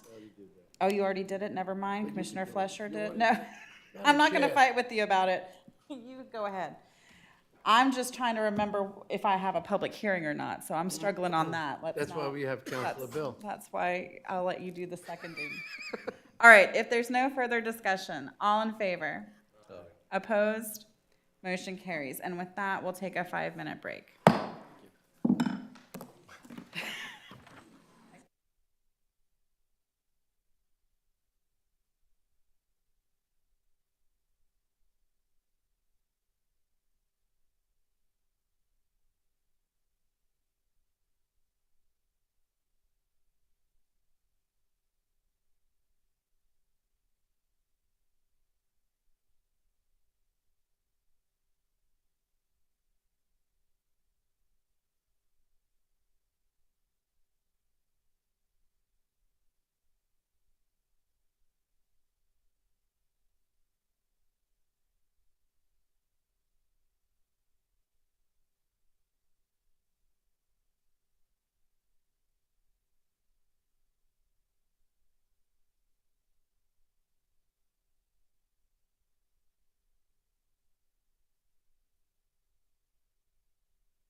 All right, we'll call the meeting back to order. Our next item is 11A, Strategic Plan Element Statements. I will turn it over. Oh, I'm sorry. Oh, there you are. Okay, there. You're coming down there. Okay. Still good morning. Good morning, board and chairperson and board. Just want to give you an update as well as go over the goals and the goal statements. Thank you very much. The goal statements that our core internal strategic planning team developed based on the input from our workshop and the final report. And then also we sent it out to all of our department heads for their concurrence or comments. So where we are, it's just a continued progression. We started in October, late October, and now up to the point where we're actually, presenting to you the actual goals and the goal statements was operationalized. So somebody understands, if we say public safety, well, what do you mean by public safety? The statement defines the intent and the purpose for which the subsequent strategic planning team will develop objectives, strategies, and tactics, action plans. I will tell you, we have had discussions, and I'm going to point this out right now, with our the strategic planning consultants as well as internally among county administration. And we are proposing this initial plan be a 3-year plan. And the reason why is, as you know, we have no less than 10, actually 11, but 10 are, I think, are studies. One's an impact fee study, but 10 studies or plans that are in progress right now as we speak. So we have a feeling that within the next year or so, some of these priorities, not so much priorities, but the objectives might be more involved that we may need to adjust them. So we wanted to kind of take for the first strategic plan for the county, do a 3-year, and then recognizing that it is a flexible document, and be able to adjust as appropriate, and then look at the next subsequent update, full-scale update being a 5-year. And that's and if there's any concerns with that, please share those now with me, or we can talk privately. So, this is a busy slide, but I love this slide. I'm just going to let you know. This is the adjunct faculty member, but this shows the heart of the process of where we are. We've got, you see the 2 black boxes, or the black box and the oval. We've kind of done the agreement, looked at our stakeholders. Below that, you have your mission values. The internal core strategic plan team is still working on those right now. We're refining them. We're kind of narrowing them down. Above, we continue to monitor mandates, because as we know, the legislature continues to meet. But if you recall, we did do our SWOT analysis, and that was included in the final report. And it's something that we're also going to go over in the strategic planning orientation with our strategic planning team on April 30th for them to say, oh, wait, have you thought about this? Because we actually are including not just directors and assistant directors, we've invited members of the IFF. We've invited members of the Teamsters. We've asked department heads to give us managers and people down in the organization so it can be broad-based, and because sometimes they know more than what somebody can be sitting in an office knows. I mean, that's just the reality at some point. So where we are is in the middle, the square boxes, number 5 and 6, where we will, once you approve the goals and the goal statements, we will take those using the goals approach, and we will develop objectives, strategies, tactics, could be initiatives or policies, but we'll fully develop those and bring them back to you. So I just want to give you a big picture of where we are in terms of, if you see, we're kind of about coming up on halfway through the progress. This is that square box, is the rectangle. That's the heart of this process. That's where the rubber meets the road in terms of being strategic, where we start going from strategic planning. Once we adopt, then we start hitting strategic management. If you recall, I'm not going to review all these, but these are the recurring themes from the interviews between the interviews with all of with the board members, the administration, and then also tested with our employees. And these are the ones that came out in terms of the overwhelming themes, if you will. The 9 goals are tested in terms of as everybody looked at what we presented in the survey with the gang, it was about 483 people that completed that survey. And so What we've done is we've narrowed them down to the environment, governance, infrastructure, public safety, and quality of life. So for environment, the proposal is advancing responsible environmental stewardship by protecting, conserving, managing natural resources, and fostering environmental awareness. Governance, delivering high-quality local government services and managing resources in a financially responsible and sustainable manner, embracing accountability, transparency, innovation, performance, customer service, and community engagement, the hallmarks of good governance.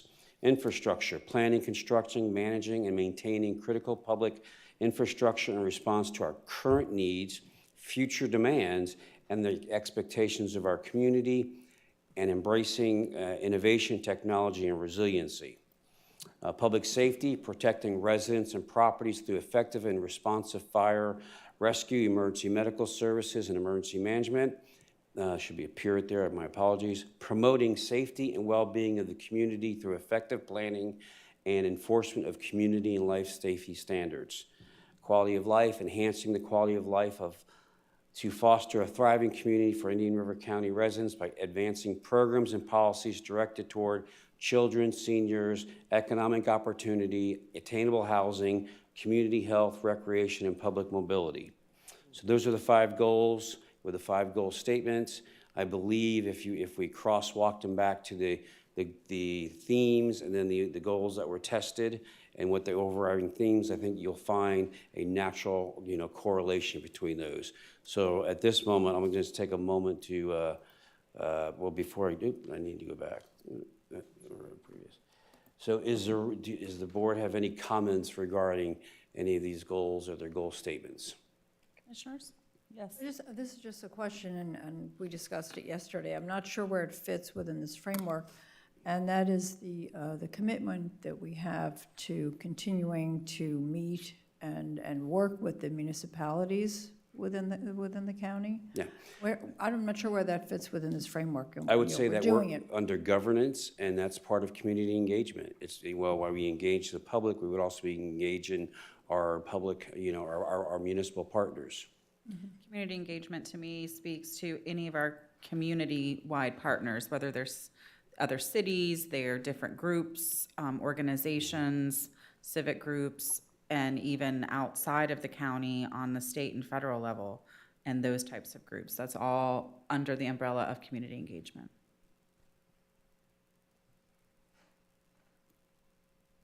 Anybody else have any other comments on any of the Here's goal the other- statements? The other 2, just to. Madam Chair? Yes. Mr. Administrator, these are not in any specific triaged order? No, these are alphabetical because, at the end of the day, we will develop objectives and then we'll come back and we'll identify and then we'll work on those and we will actually then ask, at what point, what's most important.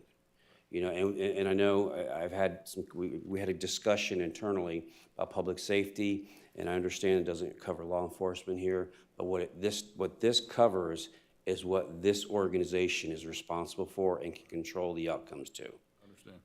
Is the legislative process under governance, we assume? What's that? Involvement with the Florida legislature, that would be under Yes. governance? Okay. That's where I would assume it would be. Do you want it somewhere else? I mean, Or you just want to make sure it was included in there? it's kind of important in the next few years. Yeah, agreed, Yes. completely.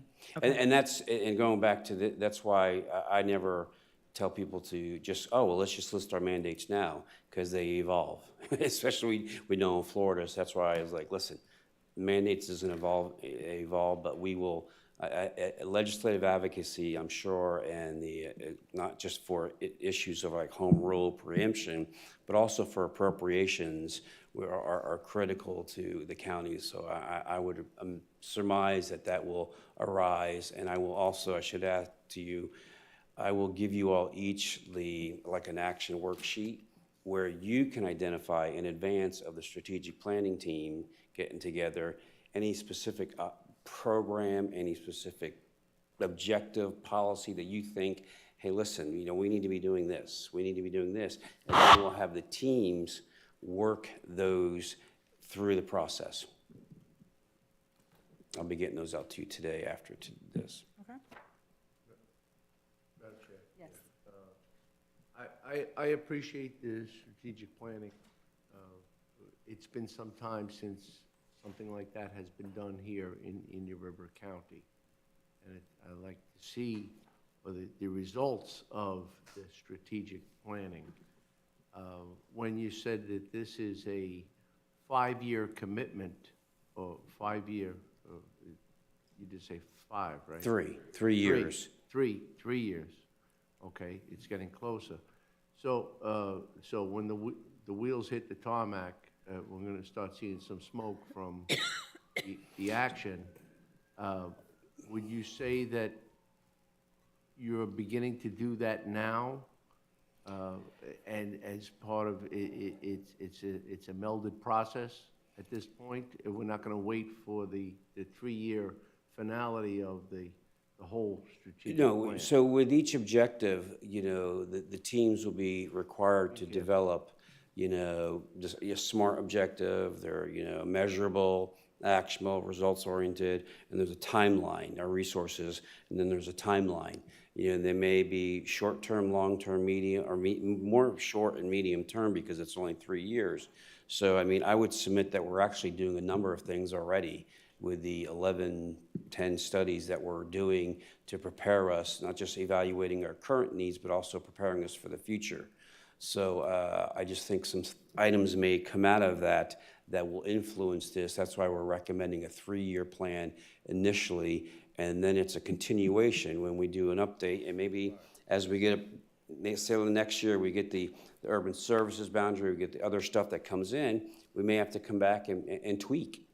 Because it's not like set in stone. They're not red letters, that you don't mess with red letters, reading certain book rather. And it's just something that you got to be flexible and agile as an organization and recognize that sometimes maybe the environment change. Maybe there's a mandate that comes down that changes what we have to do in building and permitting. And they're the other part of that public safety component, fire prevention, building permitting, our lifeguards. They're under public safety, they fall under public safety as well, our code enforcement, on the property side.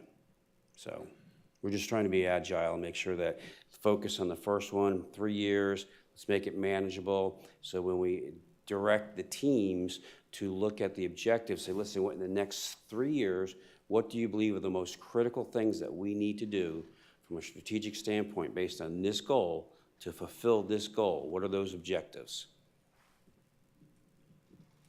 And then just to maybe assist, I'm going to skip this slide here because the big picture, I'll go to the big picture. So we'll have that workshop, and then the teams are going to work to develop the objective strategies, but we will come back and work with the board, have an update with like a preliminary draft, if you will, for your input to say, well, yeah, I see where you're going here, but I think this is a little bit more important, and kind of looking at that opportunities for projects and priorities as well.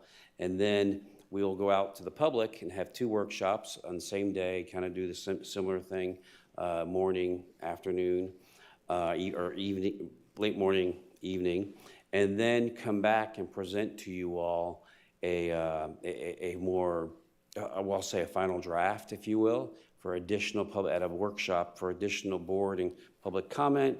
And then once you all say yes, we'll adopt that. We'll bring it before the board to adopt.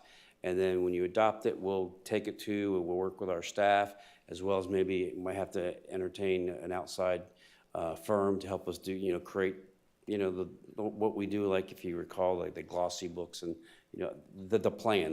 We want it small. We don't want a big document like this that it's going to take people forever to read. We want it to be something that's simple, for people to evaluate in its format. And then we'll take it, after we adopt it, we're going to have organizational meetings and go out and meet with all the staff and say, here's where we are.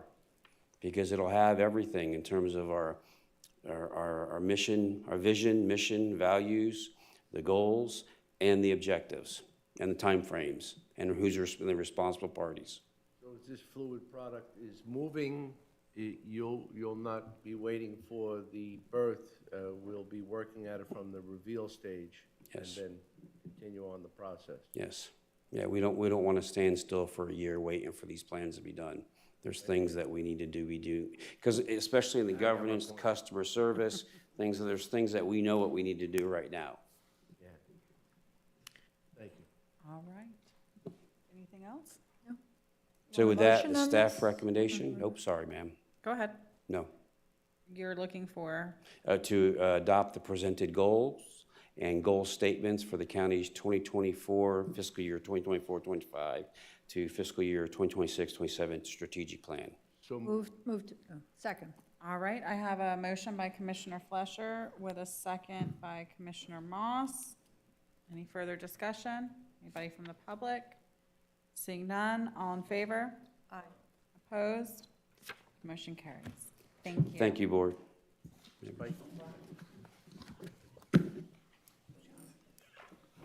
With that, we'll move on to 12G1, Parks, Recreation, and Conservation Department fee schedule and standard operating procedures updates. Thank you.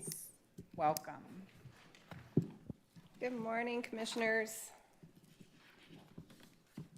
Thank you for your patience while we pull up the PowerPoint. And, is there, oh, I have a mouse up here. I should be able to drive from here. Good morning, thank you so much. So today I wanted to provide you with a brief overview of our new department. We've hit the 6-month mark and been running strong since October 1. I've got members of our team here, so I'll introduce each of them so you have a name and a face with each of our division managers as we get to their segments. We have a couple people who are absent, but I can cover it for here. So just a reminder, under the new strategic leadership and organization from our new county administrator, Parks, Recreation, and Conservation is getting easier to say, but we include all of our divisions, including aquatics, beach operations, conservation lands, Donald McDonald Campground, and Indian River County Fairgrounds, though those are managed under Parks, but I like to break those out separately. Intergenerational Recreation Center, or the IG Center, Parks Maintenance Division, the Public Shooting Range Recreation Division, and our newest partner, even because we've been working fairly collectively all these years, but our newest partner is UF-IFAS, and we're very excited to have them on our team. Collectively, Parks, Recreation, and Conservation manages over 3,800 acres. We have 154 employees. Some of those are budgeted temps who help us out during the summer. It means that we do a lot of hiring throughout the year. We have 36 parks, 35 miles of trails, 28 conservation areas, 14 ball fields, 2 aquatic centers, the public shooting range, and the recreation center. And there's so much more, but that's just a highlight. On the left side, you'll see we are through the 6-month mark on our Parks and Recreation Master Plan. This document is available. This is the statistically valid survey that was conducted with a full report that's posted and published on our webpage. And it's got some interesting data there that will be used to inform decisions about our 10-year Parks Recreation Master Plan. And we're very excited about what's going to come out of that. So our Parks, Recreation, Conservation, we have distributed over 8,700 program guides. We have over 58,000 Civic Rec accounts. We've initiated our Parks, Recreation Master Plan. We've filled 45 positions in fiscal year 23-24. Filling positions takes a lot of time. Vetting applicants, receiving those applications, and processing all of that information, is a lot of work for our division managers. And I apologize, but I don't have the total revenue and the total transactions processed in this slide. But we'll have those in future slides. So just to go through our different facilities, North County Aquatic Center and Gifford Aquatic Centers are led up by Dave Smith, who is our aquatics manager. Dave's here to answer any questions that you might have in regard to the fee schedule that we're going to talk about later, as well as about the facilities themselves. But just a brief overview here. I think sometimes it's important for us to go back over the numbers, because when you're doing budgets, you're seeing everybody together. This facility operates with a $1.1 million our operating budget every year, and that number goes up and usually does not go down. Things like chemicals, electricity, staff, all of the things that it takes to make a facility operate. That calculates over the 360 days that we're open per year to a cost of $3,145 per day to operate that facility. Now, we're very proud of that facility. Most of us have children who've grown up, learned to swim at that facility. My daughter was a diver there. We have one of the best facilities, I believe, in the state of Florida. We've done over 18,000 Civic Direct transactions at the actual facility. These are people who are keying in and entering that data whenever you show up and you need a pool pass. And maybe you're like my dad who doesn't have the ability to do that himself. We're there to help you. So that's over 18,000 Civic Direct transactions that we've processed. We do this with a team of our aquatics manager, a certified pool operator who is also shared with Gifford Aquatic Center. 4 year-round full-time staff. We've added a head lifeguard, which we really appreciate, and that helps to manage our facility more efficiently. And then we have 20 year-round part-time positions and 10 seasonal positions. Again, these are generally entry-level employees who have just gotten their certification. In a national shortage of lifeguards, Indian River County stands to be filling all of our positions. I think we only have 1 or 2 open right now. How we do that, we have active recruiting where we go into the schools. We have other initiatives to be able to recruit. And then we also provide the training. Now, that training used to come at a cost and probably does come at a cost for many other 16 and 17 and 18-year-olds. We provide that training if you come and work for us. And there's value added there because that certification lasts for 2 years. In many cases, this leads to career decisions for some of these young people, but at the bare minimum, it's providing them with an opportunity to work over the summer, over holidays and over spring breaks in a leadership role so that one day, wherever they go, they will look back on that experience as something that added value to their life and helps to contribute so that they can contribute later on as adults. Gifford Aquatic Center, many of the same statistics here, but operating budget of $684,000. Again, sharing the aquatics manager and the certified pool operator. We only have 2 year-round full-time staff there. We have 10 part-time staff and 6 seasonal staff. This facility is open for 2,634 hours per year. Our average operating cost daily is $2,144. And I apologize, I hit the little thing there. Beach operations. Well, there is no value like having a member from our community who happened to be at the right place at the right time. If you get caught in a rip current or you happen to have children who are swimming and get stung by jellyfish, 4 of our guarded beaches, you have year-round lifeguards who are trained and certified to help you and assist you, give you guidance, answer even the simplest questions. When is high tide? When is low tide? Are there jellyfish? What kind of jellyfish is that? But if you happen to become prey to the ocean and the strength of the ocean, they're there trained, capable, and ready to pull you out of danger. And, you know, as we see today, it doesn't just have to be in the water. It can be a medical event that's happening on the beach. Heat exhaustion. Jonathan Billings, you've met earlier today. Jonathan leads this team with exquisite professionalism. I am so happy to work with him. The guards are amazing. One of the things that we did strategically was to restructure how we hire staff. One of the things that we found challenging was to be able to fill all of the 365 days per year times 2 guards times 4 guarded beaches. That became a challenge because these people are professional and they're highly qualified to be able to do what they do. So there's limited people to fill those vacancies. What we did is we added a full-time lifeguard too, so that Jonathan can take vacations and have some days off. We have 8 full-time lifeguards. There's very little movement in and out of those full-time positions, so these are highly qualified individuals who know all of the beaches, and they don't work a singular beach, they work all of our beaches. And then what we did is we lowered some of the part-time allocated hours so that we could more effectively hire multiple people to fill those chairs. And that was one of the things that we did. So when you see 12 part-time staff, those may be budgeted hours of 12 hours biweekly. It doesn't have to be 20 hours. So regardless, our budget for staffing has to do with how many seats are vacant, not how many people. We're just putting the people into those seats, so it's fairly stable. But with 8 full-time lifeguards plus the other 2 positions, these folks are accruing vacation and sick leave. It's important for us to be able to enable them to take their time off. And when I came in, that was one of the things that Jonathan and I talked about, was that our guards were not able to take the time off that they needed. And this strategy has worked thus far. The annual operating budget for beach operations is $1.1 million. On to conservation lands. You know this will always be true and dear to my heart. So we manage 38 conservation areas, and that number is going to grow over the next coming years. We have added strategy in terms of our staff. We now have 5 full-time staff members. We're undergoing the $50 million bond referendum process to manage those funds and work with our environmental land acquisition panel in terms of selecting sites that would qualify. We have received over $2 million in grant funds since 2016, so our team works very, very hard. And celebrating Earth Week this week, we had powerful pollinators at 10 a.m. Tomorrow we will have eco yoga at 9 a.m. at Jones Pier.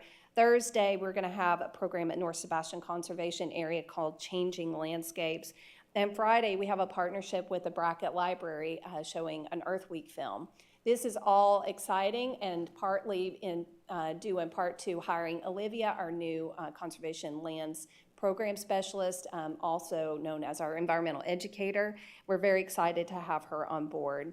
Additionally, we worked really hard this year with GIS to create the ELAP dashboard, and if you haven't had an opportunity to use that, that's fully active and operating on the county's webpage at indianriver.gov/conservation under the ELAP dashboard and ELAP information. The annual operating budget for conservation lands is $692,500 this year. Our fairgrounds is one of the things that came up in our Parks Recreation Master Plan statistically valid survey as being one of the most visited county-owned and operated facilities. It was definitely within the top 5. We're very proud of the fairgrounds, and I'm excited to tell you that we've initiated the Fairgrounds Master Plan. It's been funded in the CIE for several years, and we have a contractor now that we're working with to negotiate a price to develop a full and comprehensive fairgrounds master plan that we can build out at a phased period of time. The Ag Pavilion's 28,000 square feet, one of the largest under air pavilions in the county, and these are all available for reservation or use by the public. We have fairground staff there dedicated to helping customize packages, so if you wanted to have some sort of event, and then also recruiting past events. We'd love to see our dog shows come back and some of our other previous users. We have the Expo Pavilion and then the Fleetwood Expo Center. Both of those facilities are 20,000 square feet, one outdoors, one indoors. Again, some of the largest venue space available in the county. And you can go from having a trade show in that facility to having a quinceañera or a wedding reception. It's all very usable space. It's air conditioned, and the parks maintenance staff do an amazing job at keeping those facilities up and running. We had fiscal year 22-23, we booked 42 events. You can see we're already ahead of schedule. Fiscal year 23-24, year to date, 27 events. We're serving hundreds of thousands of residents, visitors, and guests, and we're already on track to exceed our revenue. Last year's revenue was over $108,000 plus the fairgrounds revenue. Donald McDonald Campground. I pull these out because these are gems within our community. Our staff has been working really hard. We've added the Civic Rec reservation process this last year. This enables people to go in and actually plan their vacation. Unlike in the past when you had to show up and claim your campsite, now you can go on to Civic Rec. So over the last year, fiscal year 22-23, we had 7,300 reservations. In fiscal year 23-24, we have already 4,990 reservations. This is generating revenue. In the case of last year, 101,000, and we're already at 72,000 for this year. If you haven't been to the campground, you'll know that it's right next to Dale Wimbrough Park. In that vicinity are 2 really nice boat ramps that are open to the public.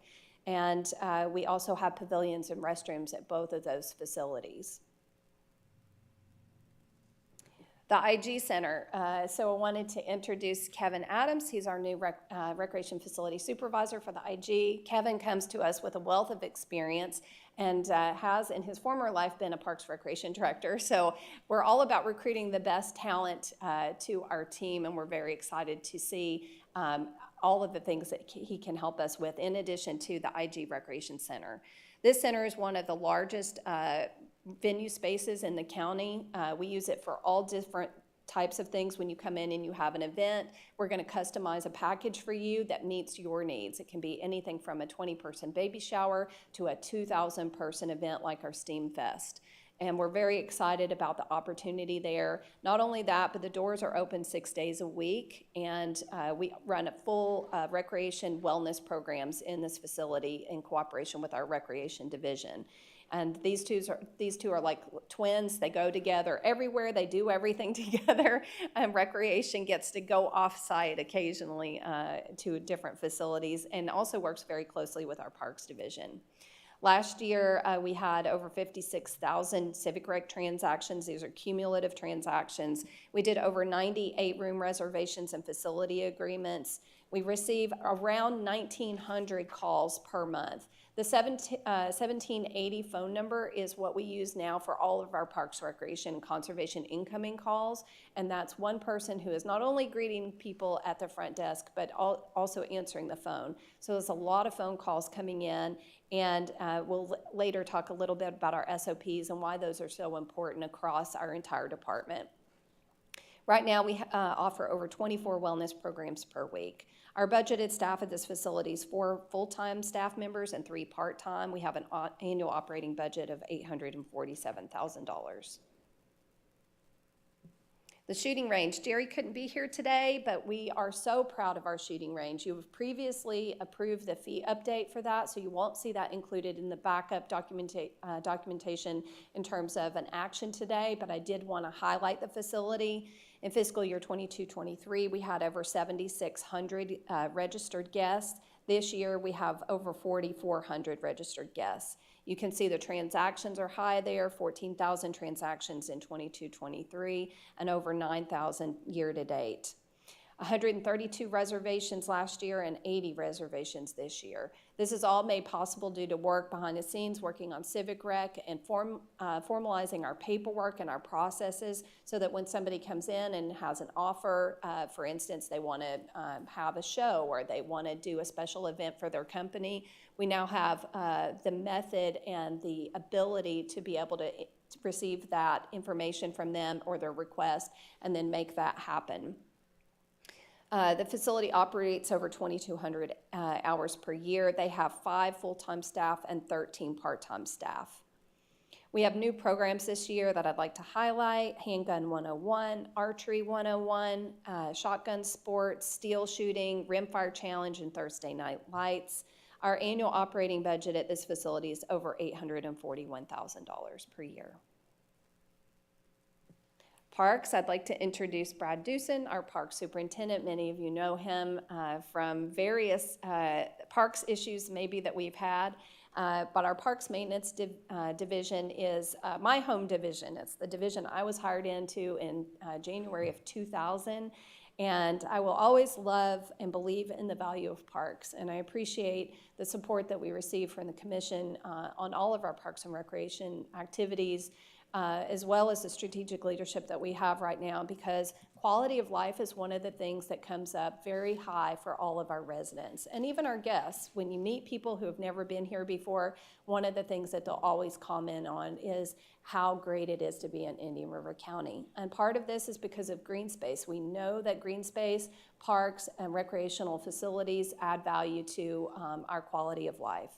We currently maintain 8 beach parks, 14 ball fields, 28 inland parks, and over 1,500 acres. We have issued 36 special event permits last year, and this year we're on track to exceed that. We've issued already 27 different special event permits. We've had grown our pavilion rental process up through the Civic Rec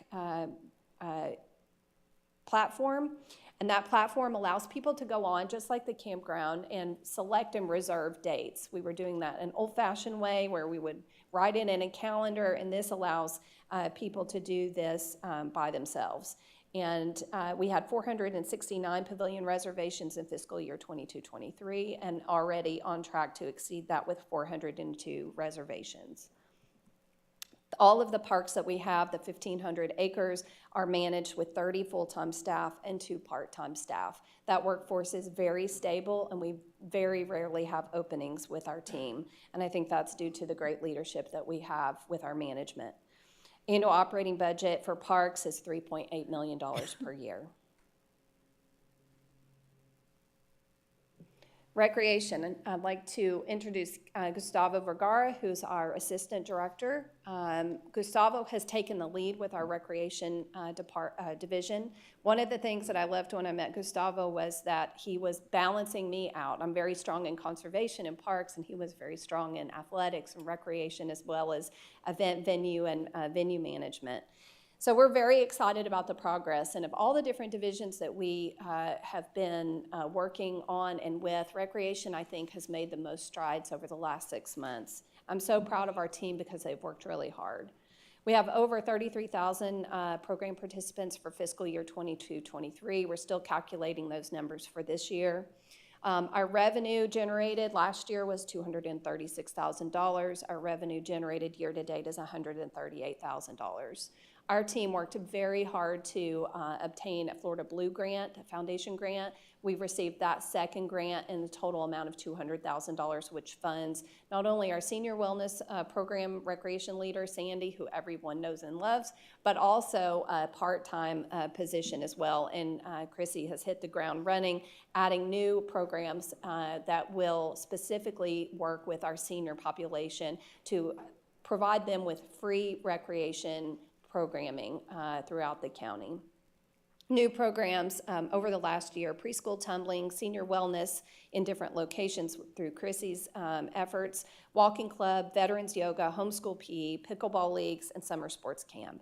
All of this is done in addition to all of our normal programming, like our excellent basketball program, softball, and all the younger children for their baseball programs. This is all done with 9 full-time and 6 part-time staff with an annual operating budget of $1.26 million. UF-IFAS, our newest team, we're so excited about working with them. The collaborative effort means that we're able to reach into the public with the resources. We already worked with our UF-IFAS team to conduct an in-house training with all of our staff. That was a great experience where we got to learn all about our personalities and how we work together in groups. We did the DISC assessment with an agent who came from Brevard County.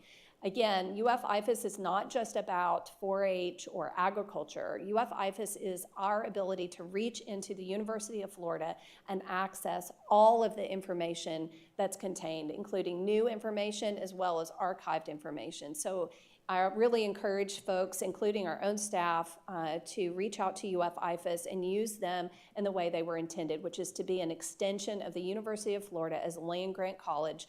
In the state of Florida, every county has a University of Florida extension office. So use your UF-IFAS office. You can see here the great work that they've done last year under community development and the great work that they continue to do in this fiscal year.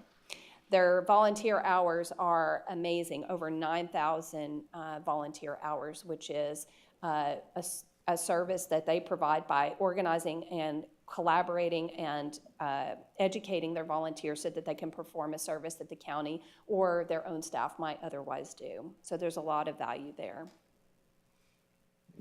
Did I miss anybody? Introductions? No. Got everybody? Okay, good. And Wendy, yes, Wendy couldn't be here and Jerry couldn't be here. So, and Andrea also couldn't be here. So even though they are not here in person, they're here in spirit. One of the things today that we're asking for is for your review and approval of our standard operating procedures. This was something that when we were formed as a new department, we realized that we were lacking. We've had difficulty onboarding employees, helping to explain who we are, what we do, why we do it.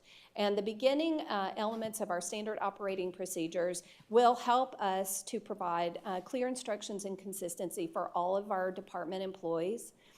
It will provide for continuity of service so that if you go to the shooting range, you're going to receive the same excellent service that you would receive at the IG Center and vice versa. It outlines our expectations for level of service standards across the department so that every employee is very clear about what we're doing, how we're doing it, and why we're doing it. It will provide for customer service expectations because we come into contact with so many individuals in our community, and we understand that we are a reflection of the county, and we're also a reflection of you. We want to maintain that high bar. We're a very conservative county fiscally, but our level of service standards are excellent, and I think they're very, very high, and we need to provide that information to our employees. It also summarizes an administrative policy manual and department policies. As a new employee, I'm sure Kevin can already tell you on his second day here, trying to absorb a brand new county and all of their administrative functions and all of their policies can be overwhelming and sometimes intimidating. We needed to whittle those down. We're not taking away any of those, but just trying to whittle those down so that at least as a brand new employee, you could read our 28-page SOP and know exactly where you stand and where you fit in the organization. Not only that, but you also know who you work for. So that's one of the messages. All of our facilities, for the most part, are off-site. We don't have an office in the Admin A building. UF-IFAS does in Admin B, but we're somewhat disconnected sometimes. So it's really important that we remind people that they've been hired to work for Indian River County and that they're representing all of our commissioners as well as our administrator. And we're here to serve the public. That's the whole point of us having our existence, and in the best way, because we're just doing recreation and providing quality of life for folks. So some of the things that are necessary and can be difficult on occasion are fee updates. One of the things that we realized was that our fees had not been updated in a really long time, and we were falling very short. Again, very conservative, and it's not something that we're trying to profit on or trying to extend the cost beyond what is reasonable and normal. But we do need to take a look, and it's healthy for an organization to take a look at the fees that it's charging over a period of time, especially as it relates to operating costs. Operating costs continue to grow, and our facilities require maintenance and electric and all of the things that have to be done in order to make this space available to the public and safe. So what we did is we took a long, hard look, and our staff, I'm very proud of them, they worked really diligently to apply fee analysis across all of their different divisions, to look really hard at other counties, other municipalities, and make sure that our fees were in line. Any fees that had become dated and needed to be adjusted, they then dug in even further, looking at what the comparables were across different counties or municipalities. We introduced the fee update at the board meeting on January 23rd. We brought back another informational item on February 20th.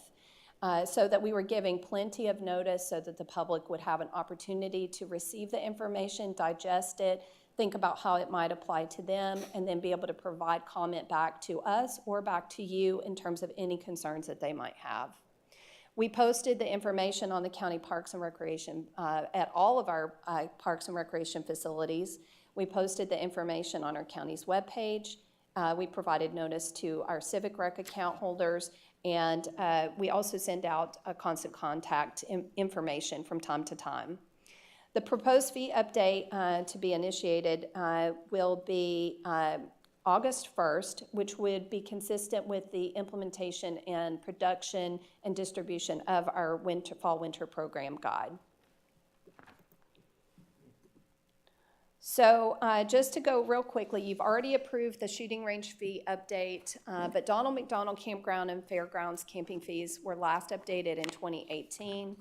Parks reservations for pavilions and fairgrounds were updated in 2017. The IG Recreation Center fees were approved in 2016. The aquatics fees were our stragglers and have not been opened since North County Aquatic Center was opened in 2002. And as far as I know, in the research that I've done, recreation fees were not previously approved by the board. Now, fees don't necessarily have to be approved by the board, but we're grateful when they are because it gives us clear direction and we know that we're in sync and in line with your decisions and the expectations that you have of us operating. The program guide, this is our current spring-summer program guide. This is when this is published and it will go out with the start of the school year. This is all the new fees would be reflected in this catalog.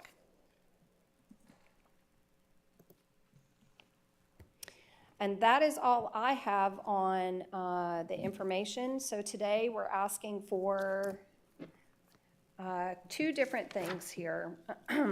The first is that we would ask that you approve the proposed fee update as attached in Exhibit A with an effective date of August 1st, 2024.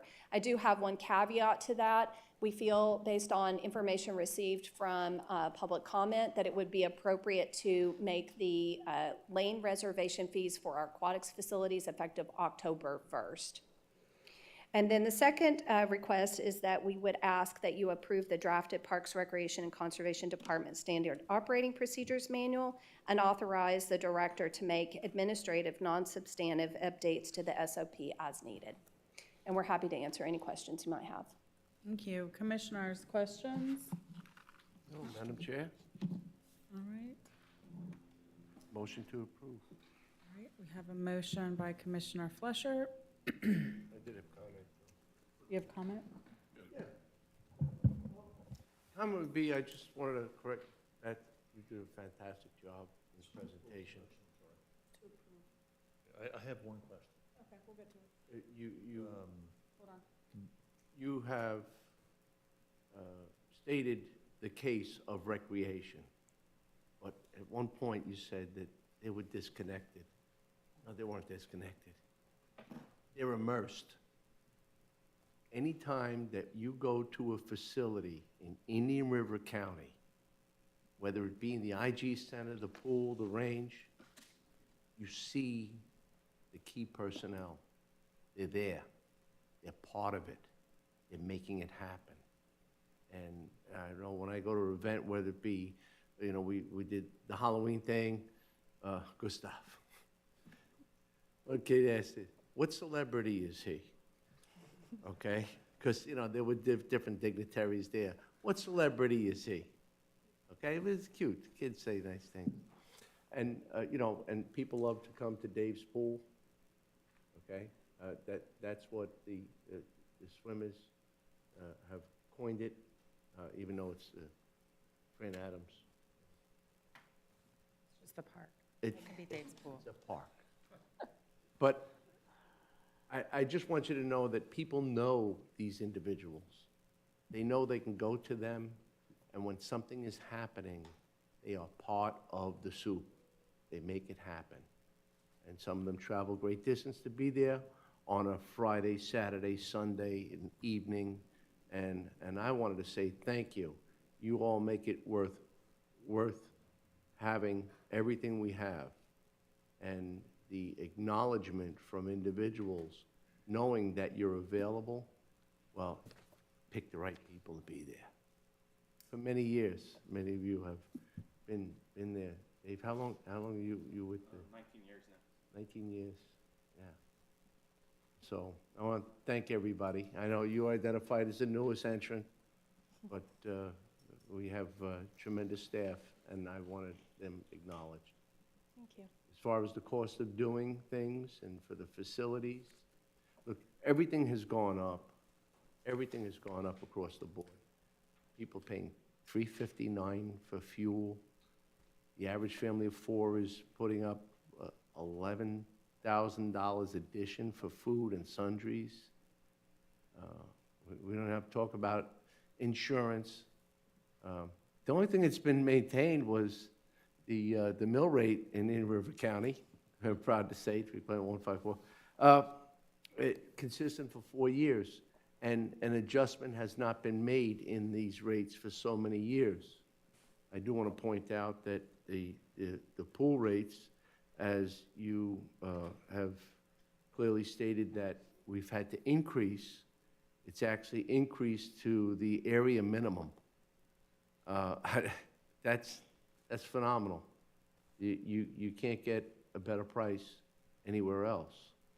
So I want to acknowledge that too, covering all the cost factors with the amount of chemicals that have to be utilized, manpower, the power, the electricity, and the devices. To keep it cool, the chillers have to be maintained as well. It's a large undertaking for a regional pool, and you have the best of the best operating, and lifeguards, and just it's a tremendous facility. I think we have to make sure that all of the taxpayers don't pay for the luxury and privilege of having something, a gem like we have there in Indian River County at the North Aquatic Center. Thank you. All right. Commissioner Moore, did you have something? Or want me to open it? Madam Chair, I'll chime in, and I agree with Commissioner Flesher on those. In fact, last night I had an opportunity to throw out baseball for the Mighty Mites at the IG, or Dick Bird Park, and Gustavo and his crew were there. This was way after hours. A young fellow named Drew couldn't catch my pitch because I kind of rolled it to him, but that's another story. Yeah, we heard about that. Yeah, and myself and Commissioner Ehrman, I think, used the gun range more than the others, because that's one of our hobbies, and that's a fantastic place. Jerry does a fantastic job as well. But last night I saw the enthusiasm that Gustavo had, and Drew, and some other employees. It's incredible. I did have one question. Sometimes in the city, not sometimes, but if a county resident or a non-city resident wants to rent a pavilion in the city of Vero Beach, it's a higher price for a non-city resident. But our prices are the same whether you're city of Vero, city of Sebastian, right? Yes, that's correct. Yeah. So if you want to have a party or a kid's birthday party on the beach and you're a county resident, you're going to pay more. Just so you know.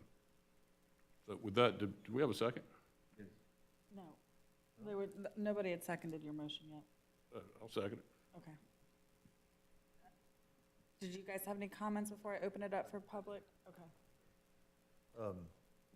Yeah, I agree with what Commissioner Fleischer and Commissioner Lohr said. I think we got the best recreation department in the state. I'm probably the biggest advocate. We need more fields, more green space. We need more stuff. I mean, believe it or not, I hate to use that term, but we do. And because with growth that we're experiencing, recreation outlets are just as important as your roadways and your other things that they require when you have more people living in the county. People want recreation. They thrive on recreation not only for the young kids, but for the older generation and all that stuff. So it's very important that we do whatever we can to improve our recreation throughout. I have a couple of questions on this before we move on, just so I can make sure that we're good and make sure it brought it to everybody's attention. I'm just going to start down my list. I don't have anything on the first page, but I'm still under aquatics. We've crossed out the dive team rental. We removed that. The dive team reservation per hour is, do we have people that dive? I mean, do we have dive teams and stuff that show up? Yes, we have one active dive team that regularly utilizes North County Aquatic Center with the 12-foot dive well that we have there.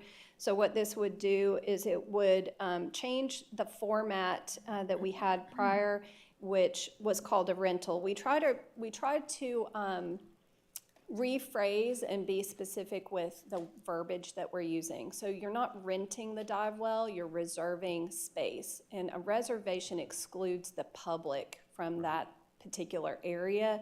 And so what we would be doing is changing the team rental for instance, 1 to 5, 6 to 10 hours. And we would just make that a flat reservation per hour fee of $6 per hour. That's what I wanted to know.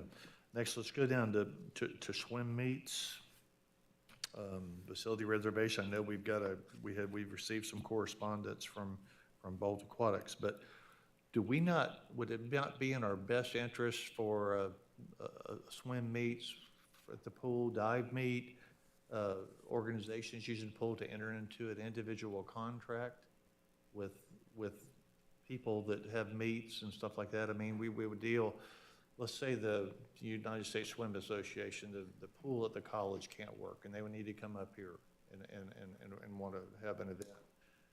That we would not go through Treasure Coast Sports and things like that, but we would probably need to negotiate something individual for people that use it, groups that use it for long periods of time versus having it in the schedule, because I think you need some stipulations in there. You know, you're here, you arrive on time, you be there on time, you're gonna have it for this amount of time, that maybe that we would look at that. That's just my suggestion. Commissioner, with regards to looking at large scale events. Commissioner, if I may, each of our divisions has already started drafting their individual division standard operating procedures.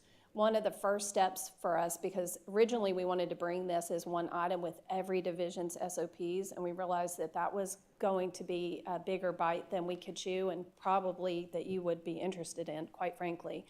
Once we got into that, what we realized was, while we have the departmental SOPs, each division has to have very specific operating parameters. One of those is agreements, license agreements, and/or facility use agreements that we've been using over the last, in some cases, 20 years, but need to be updated, formatted, and brought to you, so that just like the fairgrounds procedures that we have, you blessed those. You said that we brought to you a template agreement. You approved that template agreement. Anything that goes beyond or outside of that, we bring back to you for your authorization and approval. In the case of each of the division, and Aquatics has already been working on exactly what you're talking about, and we will bring each of those back to you individually so that you have the time to really look into it and think about the implications for what will happen when we approve those. And we certainly want your blessing on those, because they help us to ensure that we're providing the service and the manner and method by which you approve. So one of the things that we'll be doing is, and already have been doing, is creating template agreements. We'll bring those, and then anything that falls outside of that template agreement would be brought back to the board for consideration and approval. So that's one of the things that we're working on right now, and you'll be seeing the Aquatics one fairly soon. It was important for us to get the fees set so that we can then formulate the fees into those standard operating procedures. And I would think that would also be prudent, maybe like the fairgrounds rental. I don't know, like the gun shows seem to be there quite often. I don't know if y'all have a separate agreement with the people that produce that kind of stuff. That would make sense, and that's kind of where I'm leaning to with regards to the aquatic use. Somebody that is a consistent user, there should be an agreement on that. You're having a large meet of some kind where that you're going to have a ton of people there, that would require assistant, agreement to do what you do and to do what you should do or what needs to be done. Probably away from this schedule, because I look at this schedule as more of an individual, somebody that, hey, I'm going to have a event one time at the fairgrounds.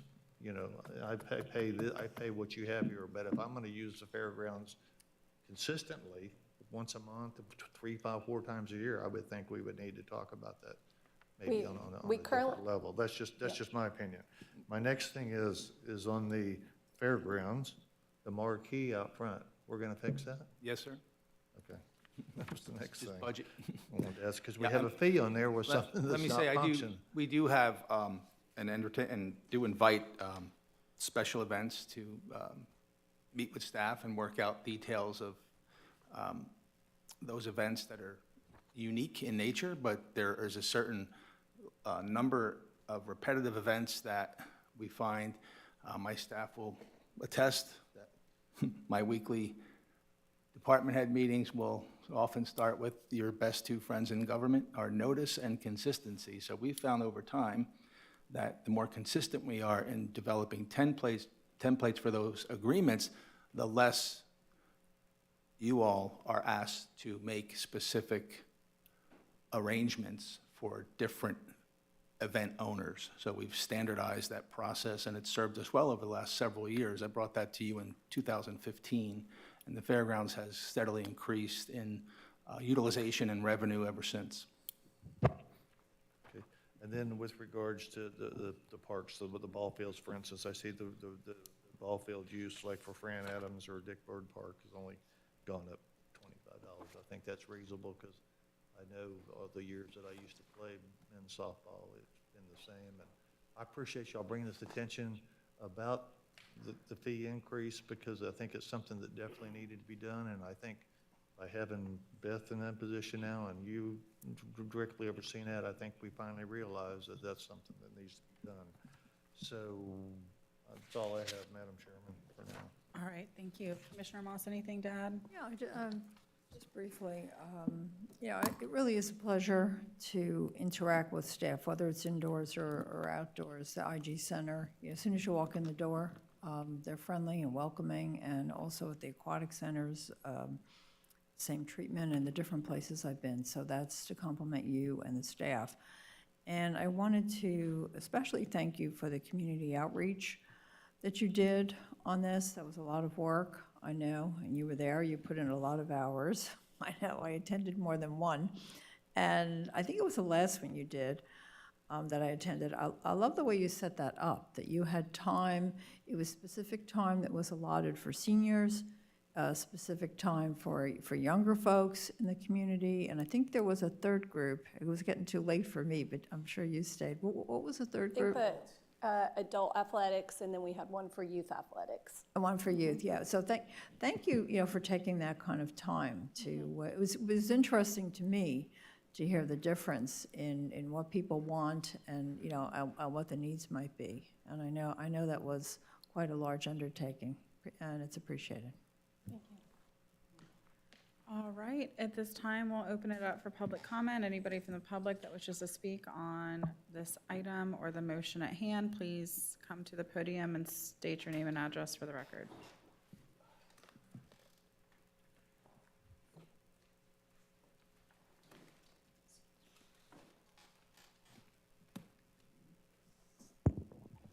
Thank you, Commissioners. My name is Karen Fuss. My address is 2255 Vero Beach Avenue. I am the CEO and head coach of Bolt Aquatics. Bolt Aquatics is a small community-oriented business providing an extremely important service to the community. Progressive swim classes leading to competitive swimming. Bolt Aquatics rents pool space at North County Aquatic Center and occasionally at Gifford Aquatic Center. The business operates with just enough revenue to cover expenses and employees' wages, while also offering free and reduced rate swim classes and team dues through a dedicated scholarship fund. These proposed fee hikes would pose a severe threat to my small business and the families it serves. The proposed monthly fee for my business represents an increase of more than 3 times over current fees. Current rate is 8 lanes for a total of 14 hours at $400 a month. The proposed rate of $3 per lane for 8 lanes for a total of 14 hours a month comes out to $1,344. This would increase my yearly payment of $11,328.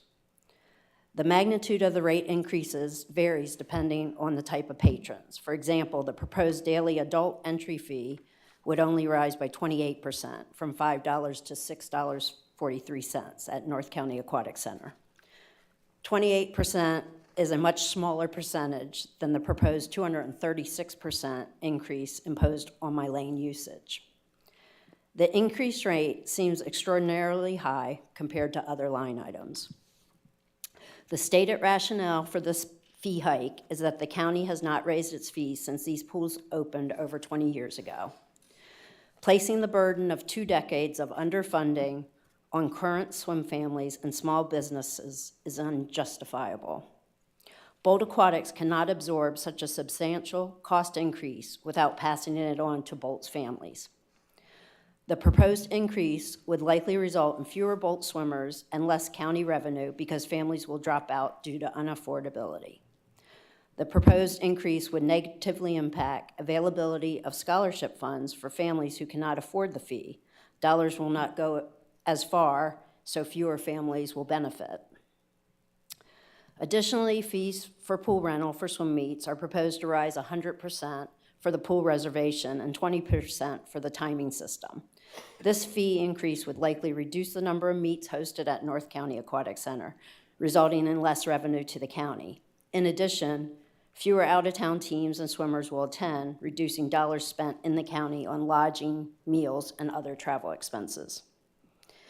The outcome from an April 12th meeting with Parks, Recreation, and Conservation Department staff and Deputy Administrator Michael Zito was the county staff were inflexible regarding the proposed fee increases, would not consider alternative approaches, and advised me to change my business plan to fit the county's new rate structure. A more flexible approach is warranted. Given Indian River County's pro-business stance, I would hope that a compromise could be reached to achieve the county's budget shortfalls without fatally damaging a community-oriented small business. Thank you. Thank you. Anybody else? Nope. All right, we do have a motion and a second. Commissioner, any further discussion? Yes, Commissioner. Can I just ask a question? Was the motion to approve both or one of them? We have The fee motion is schedule. to approve the fee schedule and SOPs. Okay, to approve both. Yep. Okay, thank you. Madam Chair, I'd just like to also add that this board is commissioned to police the county policy and the county budget primarily. And this is an example that Ms. Powell has brought in front of us that combines both of those. And that's what we're commissioned to do. All right, with that, Madam Chairman? yes. I would ask staff to, for this, for Bolt Aquatics or others, like I said when I was asking the question, maybe that's something we need to look at for users, look at a lease contract, something like that, so each party knows what each party's doing, because it is not, I understand where she's coming, but I understand where we're coming too. We have to fund recreation. It's not something you make money at, but we have to fund it. We have to try to cover our costs as much as we can. The fact that we are doing this 20 years later is because we have a great staff now that caught this, and it's time to evaluate it. So that's the other thing. But yet, we can't have, it's kind of like you and I, Mike, worked on the golf course issue. We had a lot of users tying up tee times that wouldn't show up or didn't do this or didn't do that, or were they extra time and they did different stuff that caused issues on the golf course. I'd see the same problem with that. I think we addressed it individually with the groups themselves, and I would think that we would need to look at something like this. Yes, sir. This or other things, whether it's a swim meet, whether it's whatever the case may be. Sir, the numbers presented can be misleading because they're based on a maximum number of hours under an up to or bulk rental model. So that if the swim team was maxing out the hours allotted under the bulk rental agreement and actually using those hours, they would extrapolate out to the numbers presented here, but they're not being used. We're just moving to a per use basis And we're moving to a rate that's $3 per hour, per lane, and with no entry fee to the pool, which by comparison is less than Leisure Square. All right. If there's nothing further, again, there is a motion by Commissioner Fleischer with a second by Commissioner Lohr. All in favor? Opposed? Motion carries. Thank Thank you, you. Commissioners. And with that, we will move on to Traffic Signal Cabinet Wraps Project. Welcome, Andy. Good morning, Commissioners. Andy Sopchak, Director of Planning and Development Services. Barely still morning. Almost.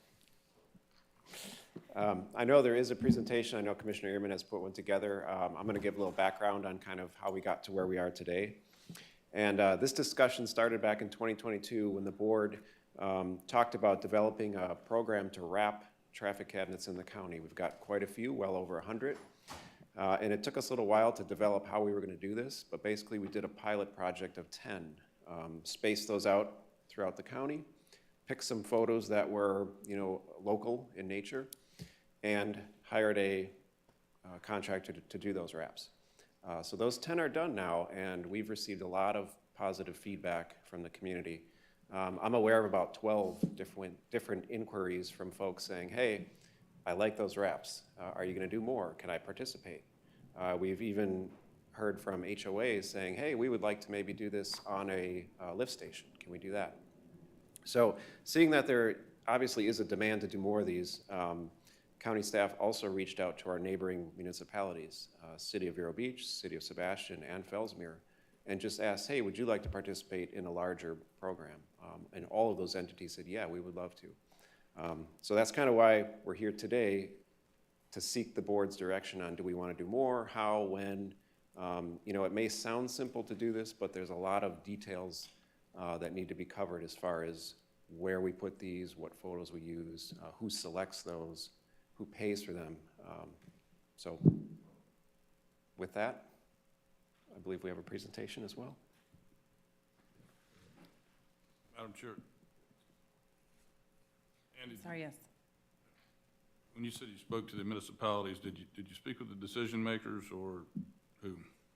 Yeah, we actually had an item, Commissioner Ehrman and I spoke to the City of Vero Beach Council, and they made a formal motion to participate in a future program.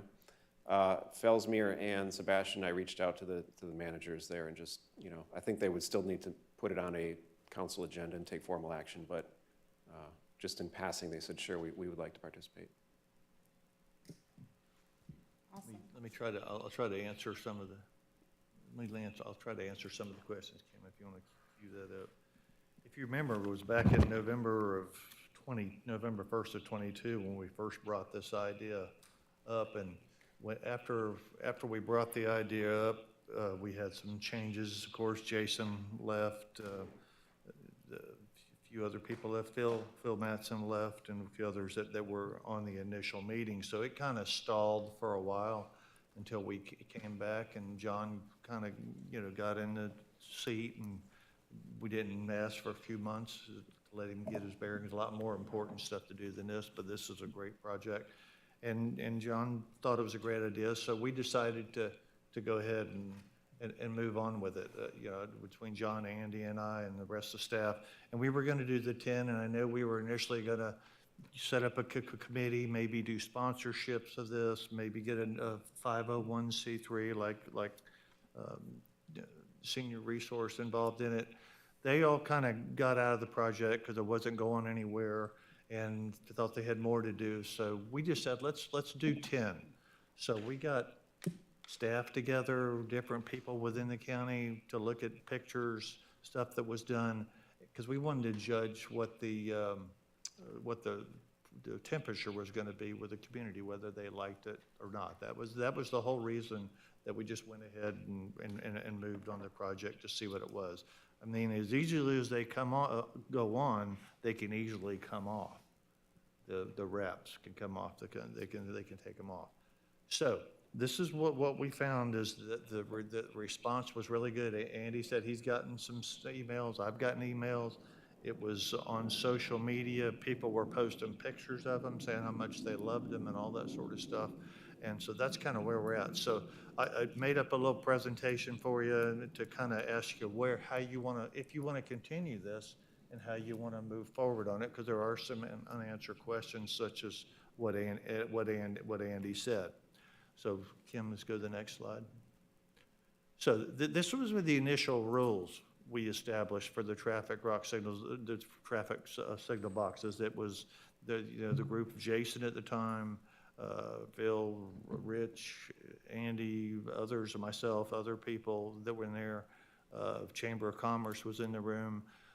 This is what we thought that the rules should be to stay with it, because art is in the eye of the beholders. If you sometimes put art up there, some people don't like it. You could say the same for photographs, but we figured these would be the rules, the best rules to use. And this was also covered back in November of '22. Local photographers, photographs must be taken in River County. So that turtle needs to be on an any River County beach, or the osprey that's a picture of needs to be an any River County osprey, we hope. We're going to use Chamber of Commerce stock photos that they have, because they got some really good stuff. It needs to be local scenery or wildlife. It can be veterans or military branches of the U.S. Armed Forces. And I saw this down in Port St. Lucie. They had a couple of traffic signal boxes, and you'll see one of the logos that we could use here in just a second for Armed Forces. Local historical photos could be used. Any pictures of any county first responders, not at a bad scene, but a picture of them with their apparatus or police car or sheriff car or something like that could be used.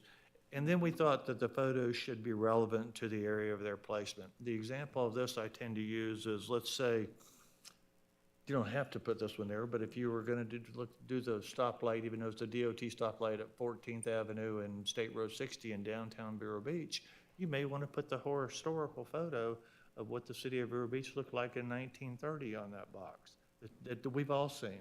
So that was kind of the idea. So next one. So these are the cost options. This is what it's cost. It's been costing about $500 per box. We spent $5,000 and did 10 boxes. There's more than 100 plus boxes plus FDO roadway boxes, around 175 boxes left. Is that pretty close? Because I think there's like 186 traffic lights in the county. So we maintain all the traffic signals within the entire county. We own all the signals and equipment other than the DOT boxes, but we still maintain those boxes for the DOT on the state roads.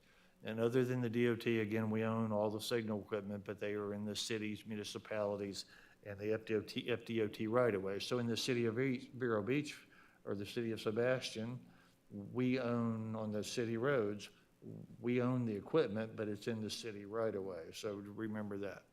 So next one. So these are what we could do. This is how we could pay for it if you want to continue to do this program. You know, we can continue to pay for our boxes in the county that we would. Municipalities can pay the cost for each box within their city limits. We could split the cost with the municipalities if they want to, because again, it's in their right of way, but it's our boxes. But I'm kind of good either way on that. And on private property or HOAs, the landowner can split the cost, or the landowner can pay for the entire, for the cost of the wrap. So that's another, those are options when it comes to cost. Next one. So there you see, this is I'm going to talk about the committee next. You can see that's the logo they use with a picture of they have down in Port St. Lucie, they use the Department of the Navy logo right there. That's one of their logos, and they have a picture of a battleship or an aircraft carrier. Same with the Army. You can do all that stuff, or you can put the nice flower with the bug in it, whatever you want to do. So that's one thing. So let's go to next. This was my ideas on the committee, because there were some questions about why didn't we have a committee, or where was the committee on that first 10? Well, things changed rapidly and nothing was getting done, and so we went ahead and did it. This is my idea for a committee. If you want to pick the pictures, is that the county traffic signal boxes can be. This would be the membership of the committee. We don't get a lot of people, because you'll never make a decision on on what picture you like best if you have a ton of people. So it was have a county commissioner, one of us would sit on that committee, and you can alternate it by district, if the box is in your location. In other words, we can pick a number out of a hat. We'll say we'll start with District 2 today, and then next month we'll work on District 5, whatever you want to do. So you'd have a county staff member, and the consensus has been kind of from planning and development, one from Parks and Recreation, one from Conservation and Natural Resources, and then for the fifth member, we could appoint somebody at large. I'm trying not to make this complicated. So next slide. City of Vero Beach. The county commissioner would sit on that, and they can alternate also. It may be in Commissioner Moss's district, it may be in my part of it, may be in my district, whatever they want to do. Or even Commissioner Lore's district. So I think all of those touch in the City of Vero Beach. The county staff member would still be present, and then the city council would have a member, a city staff member, and the city would appoint their committee at large. So that would give them the majority of 3 votes for the cities. And I think we're doing go to the next one. We're doing the same with the city of Sebastian. If they decide to be a part of it, it would be the same. 2 county commissioner and a staff member, along with three members from the city council. Next one. Ellesmere, and look what picture we put in there. I see. So it's a historical picture, see? It is. Something like I don't know that. if it would look it on a traffic. You could go back to the days when it was even different. But same, City of Ellesmere. 2 county folks and 3 members from the city to do it. Next. Tanny River Shores, same way. They don't have a lot of stoplights there. I think those are DOT stoplights, but on A1A, but that's still, they would have an input in what they do. So again, two county folks and three city members. Next one. Town of Orchid, they don't have any at this time, but I thought this picture's really cool. The one on the left of the Gopher Tortoise is like the favorite. Everybody liked that. That was like the unanimous vote on the Gopher Tortoise. So next. So lift stations, HOA boxes, same, any River County committee or committee of jurisdiction if it's on county right away and it's not within an HOA or private property. So the next box. If they are, then you have a county commissioner, county staff, and HOA representative to let them decide what they want to do, especially if they're going to pay for it or however we decide to move forward with this. So next. That's a nice picture. We haven't used yet anywhere, but we may, or whatever we want to do. So that's all I had. Any questions on this? My first question would be, do y'all want to continue this project? I have a couple questions and comments. One, thank you for putting together the PowerPoint and all your hard work on this. I think that I appreciate the information. My questions and comments are kind of all over the place, but I'll try to be organized. One, FDOT traffic signal boxes. Are those hours that we can put wraps on? No.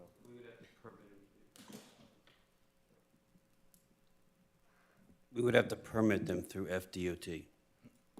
Okay. And I do understand that doing stuff on the lift stations, which might be attractive for the HOAs, would be a maintenance nightmare for utilities because they have to. We have to look at that. And this was my idea because I asked the same question. Andy and I talked about that on the lift stations with regards to that. Yes, that's a good question. First of all, we need to see if it can be done. And I know that if we keep with the same purveyor with Justin McClure, they can figure that out. But we wouldn't want to put it on lift stations that are not visible. It's be a waste of money and time. So first, those 2 things, don't put it on a lift station or something that's not visible to the public to see. And second of all, if it can't be done, don't do it. And then my concern, well, I have 2 concerns. One, if we have 175 traffic signal boxes in Indian River County and we're gonna put something on each traffic signal box, that is, as beautiful as the pictures are, that's a lot of visual noise. It's a lot of, some of those traffic signal boxes, I didn't even know were there until I drove by and they had wraps on them. And now they're very obvious, and I'm not sure if that's good in every location, just because you have so much signage and stuff like that. So I think that's something we should take into consideration. And then as far as the committee goes, I would be concerned with creating a bureaucratic nightmare. You know, my mom always said that the one thing you don't want to do is judge beauty contests or youth pageants of any sort, because you're never going to make everybody happy. You'll make one person happy and everybody else angry at you. And I feel kind of the same with the pictures. I'm going to make one photographer happy and 7,000 photographers unhappy. And I just think that staff time and everybody, that might be very onerous. So the city of Sebastian actually has a mural program, and they have a whole setup of how they approve murals. There's an application process where people submit their ideas. Obviously, murals are different than wraps. I get it. It's a much more expensive proposition and much bigger. But they submit their ideas for the mural. It goes to, actually, the Chamber of Commerce has a committee that vets those, and then they bring whatever they decide to their city council, which ultimately has the final approval on those murals before they're painted. So we might look at something like that that's more of an outside committee of sorts, instead of creating like 5 different committees, or one committee with subcommittees for the different cities. But my suggestion, just initially, I understand that there were some issues with the photos that were submitted as far as the quality of photos. We have to have, like, if you're doing a calendar contest, you need to submit high-quality calendar photos, not just iPhone photos. I think I have some pretty cool photos on my phone, but that doesn't mean they're going to get printed anywhere by the time you blow it up. So probably the same for the traffic signal boxes.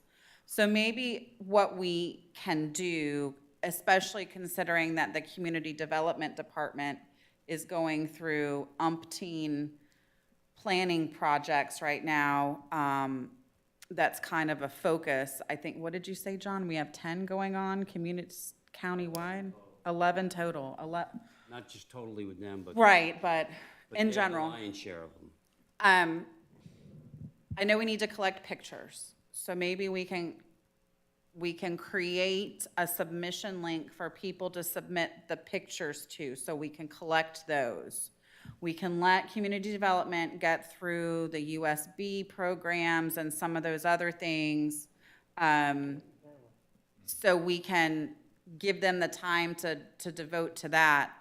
And then we can circle back on this once we have a decent amount of photos to kind of wade through and figure out how and when we might want to implement something like this.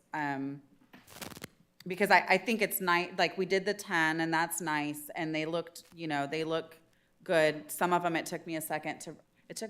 I know that the turtle is everybody's favorite, but it took me a second to realize it was a turtle when maybe I was driving by too fast, to be honest with you, but that's probably my own problem and not the picture's problem. Madam Chairman, we were trying to make this, I was trying to, working with Andy, we were trying to come up with an idea to make this as simple as we can. We don't want to make this a big deal. No good deed goes unpunished. We just want to make it. I mean, that's the way it is. No, and I think that you guys have done a great job, but I think what has come to light is the more you go down the rabbit hole of trying to put these other places, it does become more difficult than it needs to be, right? And then maybe as we go through the budget process, we can talk about the funding. I mean, personally, if it's on our thing, but we're asking somebody else to fund it, does that mean we give up control over the choices that are made? I don't know. Is it something, though, if the city's gonna be able to pick out what they want, should they participate in the funding? I don't know what is better or what is not. But I think it is expensive. I think I would like a little bit more time to just kind of think about it, to be honest with you, and see what other places are doing. Like the city of Fort Pierce, and I know we don't want to do artwork, I get that, but the city of Fort Pierce, you know, in certain sectors of their community, they have a different theme of what the pictures look like downtown. Right, that's what I said. Where It like the should be Highwayman relevant. Should be Museum relevant to the area. is Highwayman pictures. And then in other areas of Port St. Lucie, it's more, you know, I guess, landscape or nature photos. I'm a big fan of Highwaymen, so I like the Highwaymen pictures, but that's besides the point. So I just think that maybe we can let this settle for a little bit and think about it and then come back, because there's no real, I know we want to bring it to fruition and get some answers, but it's not at an emergency here, and I feel like between what they have going on and what we have going on from a planning perspective, if we try to figure it out today, we're going to create a bureaucratic nightmare for somebody, because staff's too nice to tell us that they're overworked. And I do think that there's an ombudsman coming on and some other people within community development that might be able to shepherd through some special projects, so you would have somebody that could kind of champion from a staff's perspective this, while everybody else is championing other things. I would, again, we don't want to make this complicated.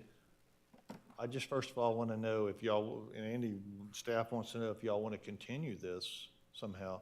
How we do it, to me, I would like to see it done on a staff level. Let staff come up with the staff that they could find to maybe, you know, meet every couple of months to see what picture, let them do it.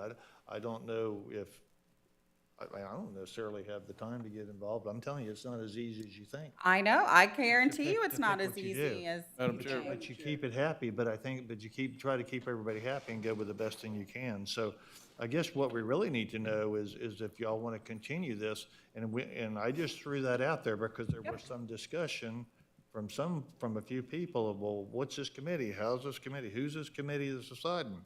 Well, there you go.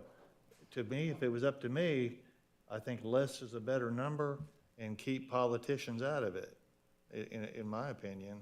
So that's kind of where I'm at with this. Yeah, I'm plausible wide open here. deniability. I don't care. I would like to continue it. Okay. How we do that is if y'all want to make decisions. If not, we can leave it to the county administrator and staff. Okay, Whatever y'all want to do. I'll get back to you, Commissioner Fleischer, Madam then Chair, Moore, and then Moss. I think. Yes, and I agree with some of those comments as well, but you hit some key points. We're talking about visual noise. I have to say that when I've traveled the same roads that Joe has traveled, you know, when we go down south and you see them. Some of them, I can't tell you what's on them, but I see them. But they're a distraction too, okay? People are looking at them. In addition, I see some that have some wear and tear on them. So I'd like the opportunity to see how this summer heat, one year, how this summer heat affects them, okay, the ones that we have. Those boxes get tremendously hot. I don't know how durable those wraps are. I have seen wraps in other jurisdictions that are bubbled up or torn, maybe when they get tapped, maybe when they're hot, if somebody happens to be at the traffic box and does this, they peel off. Maybe not. But I'm not detracting from the appearance value, but to do all the boxes and to really don't have a plan, I'd like to call for pause on it now, as the chairwoman did, as to look at, is this really a viable project for us to engage in without a strong foundation underneath it? And then what are we adding to the community by putting randomly selected pictures on the traffic boxes? And it is, to me, some visual noise. Look, when we want to put up one little sign going over the bridge, people get up in arms. Not another sign. You're taking away from the landscape. Well, you could argue that the artwork might add to the landscape, but it also detracts, and it is a distraction. So you tell me you'd rather see a silver box than something with something nice? I like the silver box. Yeah, because it doesn't distract. It's taken for granted. It blends in. It's the tree in the forest. It's a box. It's a traffic control device. You know, they're at, well, most railroad crossings. We're waiting for a few more. But at the railroad crossings, you know, and they want to make them obvious, there's all red lights. But when they're not on, they blend in with the environment. The same way with our street lights. You know, we start putting a lot of colorization to it, it comes to a distraction. It's nice for a downtown environment, but in traveling through the county, it's not that popular with me at this point, and I think that we need to do a little bit more thought process to it before we go forward. It is a little pricey too. If we do every box, it's about 50 grand. And I like the idea of, you know, other people paying for it when it's their property or municipality engagement, but it's 50 grand. We offered, you know, I talked about initially, when we talked about this back in October of '22, about getting sponsorships, getting families, getting somebody to sponsor and put their. How many sponsorships do we have so far? To pay on it. It'd be like you get the Joe Fleischer, you know, this box provided by the Joe Fleischer family, that kind of thing, if you wanted to do that.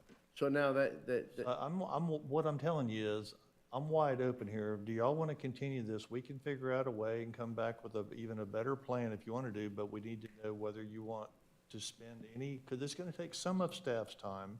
I don't want to put it at the top of the list, but it's going to take some staff time to work it out because we have things we need to work out. As for distraction, I think it's just like the brand new tree you planted on the corner. You see it when the first thing, that's a nice tree, and you really don't see it anymore after you keep passing it to the 220th time. So, but I think it beautifies the county. I think it gets rid of the silver box. The response for this from the public, whether it's on the Vero neighborhood or the Indian River County neighborhood thing on social media, was just through the roof with regards to positive stuff. Everybody that I've talked to, emails I've gotten have done it. I just want to know what y'all want to do. I don't disagree that the community likes it. So you know, from that perspective, there's definitely community buy-in, and that's a great thing. I just think that there needs to be, to your point that you just made, maybe a little bit more fleshed out ideas of how it works with some direction. And I'm fine with the administrator and staff putting something together in the future and bringing it back after they kind of get through these planning processes, because I think that's number one. And actually, this probably fits in with some of that strategic planning about community engagement and about bringing our communities into one family. So we could work that in, but I'm not opposed to continuing to figure out the answers to those questions. The issues I brought up were my concerns based on right now and being cognizant of staff needing to focus on umpteen thousand planning processes. Commissioner Lohr. Yes, thank you, Madam Chair. When I do the math, it's closer to 90,000. Not to be a pessimist, but when I drive by them, I see $500 taxpaying dollars on a box. That's what I see. And they may love it on social media, Commissioner Ehrman, and they may enjoy the photos, but they probably don't know it costs $500 of their tax dollars to put those on there. Now, I would support, my position is I do not support any taxpayer dollars going forth for any of these. That's going to add in, gross up the staff time, and we've got too many things going on. Not that this isn't significant, this is huge to some degree. However, we've got a budget hearing coming up. We've got a lot of things that are probably going to be increased for our taxpayers. I can't see $90,000 to $100,000 of taxpayer dollars going anywhere. Now, when things settle down, if we have a situation where I'm not so sure about a committee because, as Chair Adams said, sometimes you get some infighting there to drag things out even more. But it's going to cost us something, whether it's staff time or what. If there's some grants, if there's some funding, maybe Fort Pierce, Port St. Lucie, maybe they had a resource that we don't know about. But we can't spend $500 of taxpaying dollars on each one. We can't do that, particularly with the other things that are going on. And I was curious about the longevity as well, and you said, I think, 5 years. So what do we do after the 5 years? What if the $500 per box at today's date goes to $600 next year or next month, whenever? So for those, unless we have a separate and distinct external funding source, What do y'all think about sponsorship? I mean, I think that's tacky. I think the next thing you'll see is, you put it in a small thing at the bottom, but you won't put any logos or nothing. It's just, it would just say, dear old Lower family. Yeah. I mean, something like that. I don't know. Y'all don't want to do it. I mean, that's you. Y'all don't want to do it. That's okay, I motion we no longer do it. Okay, Commissioner Mosh, you had a comment? Yes, I think some of my questions were answered. I was wondering about longevity, so that I understand it's 5 years. Do you know, or Andy, do you know, how do they perform in a hurricane or severe storm situation? Would they get off, if you know? They're stuck on. Yeah, I mean, I think Us. they're pretty well attached, but I do know they have a life cycle, and that's approximately 5 years. Okay. And then I've also had questions about the funding of it. Since you've already presented it, the idea to, I guess, publicly to Vero Beach, and then to the city managers of the other cities, did funding come up? Do we know what the positions of the cities are with regard to funding? Just a general idea whether they wanted to participate, no specifics about how, if, or when that would happen. Yeah, because I think we would certainly need to look for sources of funding. I think they're very striking. I mean, I've seen a number of them. The Eagle, in particular, I'm looking at it now. I mean, I've seen that. I've driven past it. It is very striking. But yes, I think we have the funding consideration is paramount. Let me make a suggestion, and Commissioner Laura, I know you made a motion, but let me just consider this for a second. Andy, your intention is to have somebody that kind of handles special projects because we do have a tendency to assign a lot of special projects to community development, probably because we don't know where else to assign them, so I apologize for that.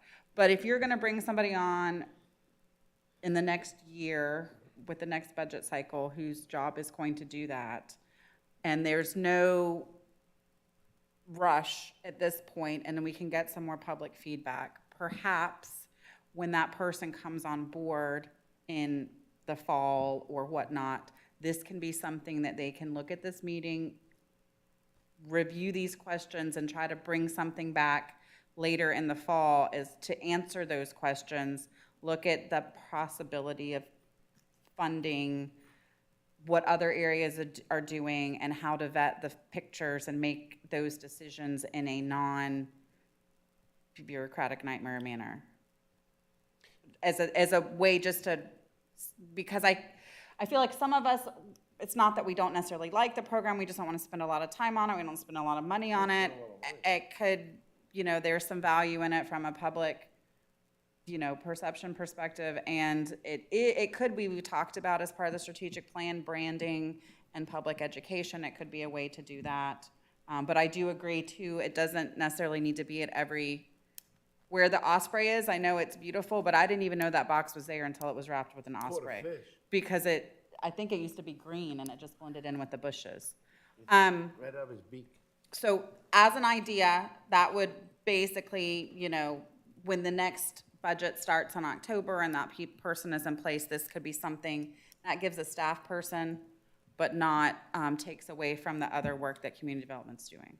And again, it's part of the reason for doing it, whether we want to pursue this or not, and in whatever way you wanted to, that was on the table too. Yep, With that it's just an statement, idea. And what you just said, Madam Chair, and the fact that, we don't have the person in place that would be doing that, okay? We are up against it with staff, are we not, County Administrator, we're still up against it with staff. We need to bolster up, and we would have somebody to be doing that. And the fact of the cost factor and so many things that have to be sorted out, I think if we're being asked to continue the process or not continue the process and what avenue we're going to take, well, we can't answer the second question. We can't answer the first question either. Because right now, we don't have everything in motion. It was a nice pilot project. Let's evaluate it. I'd like to second Commissioner Law's motion so that this can be brought back at a subsequent date when we have the proper staffing, when we have other questions answered. There's no reason why this can't be sorted out and worked and strategized to see if we have a different funding mechanism, to see if the durability is there, to see if the options are for submission or sponsorship. I'm not really fond of that sponsorship because people will then self-enfranchise their own image onto the box. That You don't have to do 186 boxes. You can do as many as you want. You could do 10 more next year. Do 10. Again, you see, that's another variable, You so can do all then kinds of we different- pick and choose to do that. So I think we would like to do is, that's what I'm seconding Commissioner Law's motion, that we end it today because there's no really way to continue it because we don't have the personnel, we don't have the staffing, we don't have the finance mechanism. This is just ideation again. So I'd like to do is end it and return it when we want to. Just so I understand, Commissioner Lohr's motion was to stop, which to me says kill the program in general, not to bring it back. Correct. That's correct. And But you're seconding it so it can be brought back. no, I'm seconding it to end further action today. Commissioner Airman wants to bring it back. He can most certainly bring it back, and he can work with staff and maybe work with other funding Well, I think mechanisms. if we were to, that's where I think staff gets confused, is if we are to kill it today, staff is not gonna work with anybody Well, to they do don't even have anything. the staff to work it. Correct. Right. Motion on the I'm not gonna floor bring it is, back. Wait. Bring it back if I'm the loser and I no vote. the motion on the floor is to terminate the project. Is there a second? There was already a second to terminate. There was a second to terminate it with instructions to staff to bring it back. No, I said they could. They could. Counselor, I'll just keep it clean. Motion and a second to terminate the project. Okay, End of carry. okay. So we have a motion, a second. We'll take the vote and see where that goes and go from there. All right, a motion, a second by Commissioner Lohr and Commissioner Flesher. All in favor? Opposed? Aye. I would propose, to get the general theme of where you're going, is that somebody make a motion that we will revisit this at the time in the future where there is a staff person who can handle putting together the programs and answering the questions of which we have asked. For the record, that motion failed 3-2. Oh, yes, sorry, 3-2. Thanks, Bill. I'll make that motion. Okay, you'll make that motion. I will second that motion. We have a new motion. All in favor? Aye. Opposed? And Commissioner Flesher, you're opposed to that? Okay, so that motion passes 3-2. So it is basically backburnered until somebody comes on to deal with it. All right, anything else for the good of the order? Oh, last thing I forgot to announce earlier. For Administrative Professionals Week, there's food trucks available in our parking lot tomorrow from 11 a.m. to 1:30. So come out and have lunch. Happy Administrative Professionals Week, and We stand adjourned.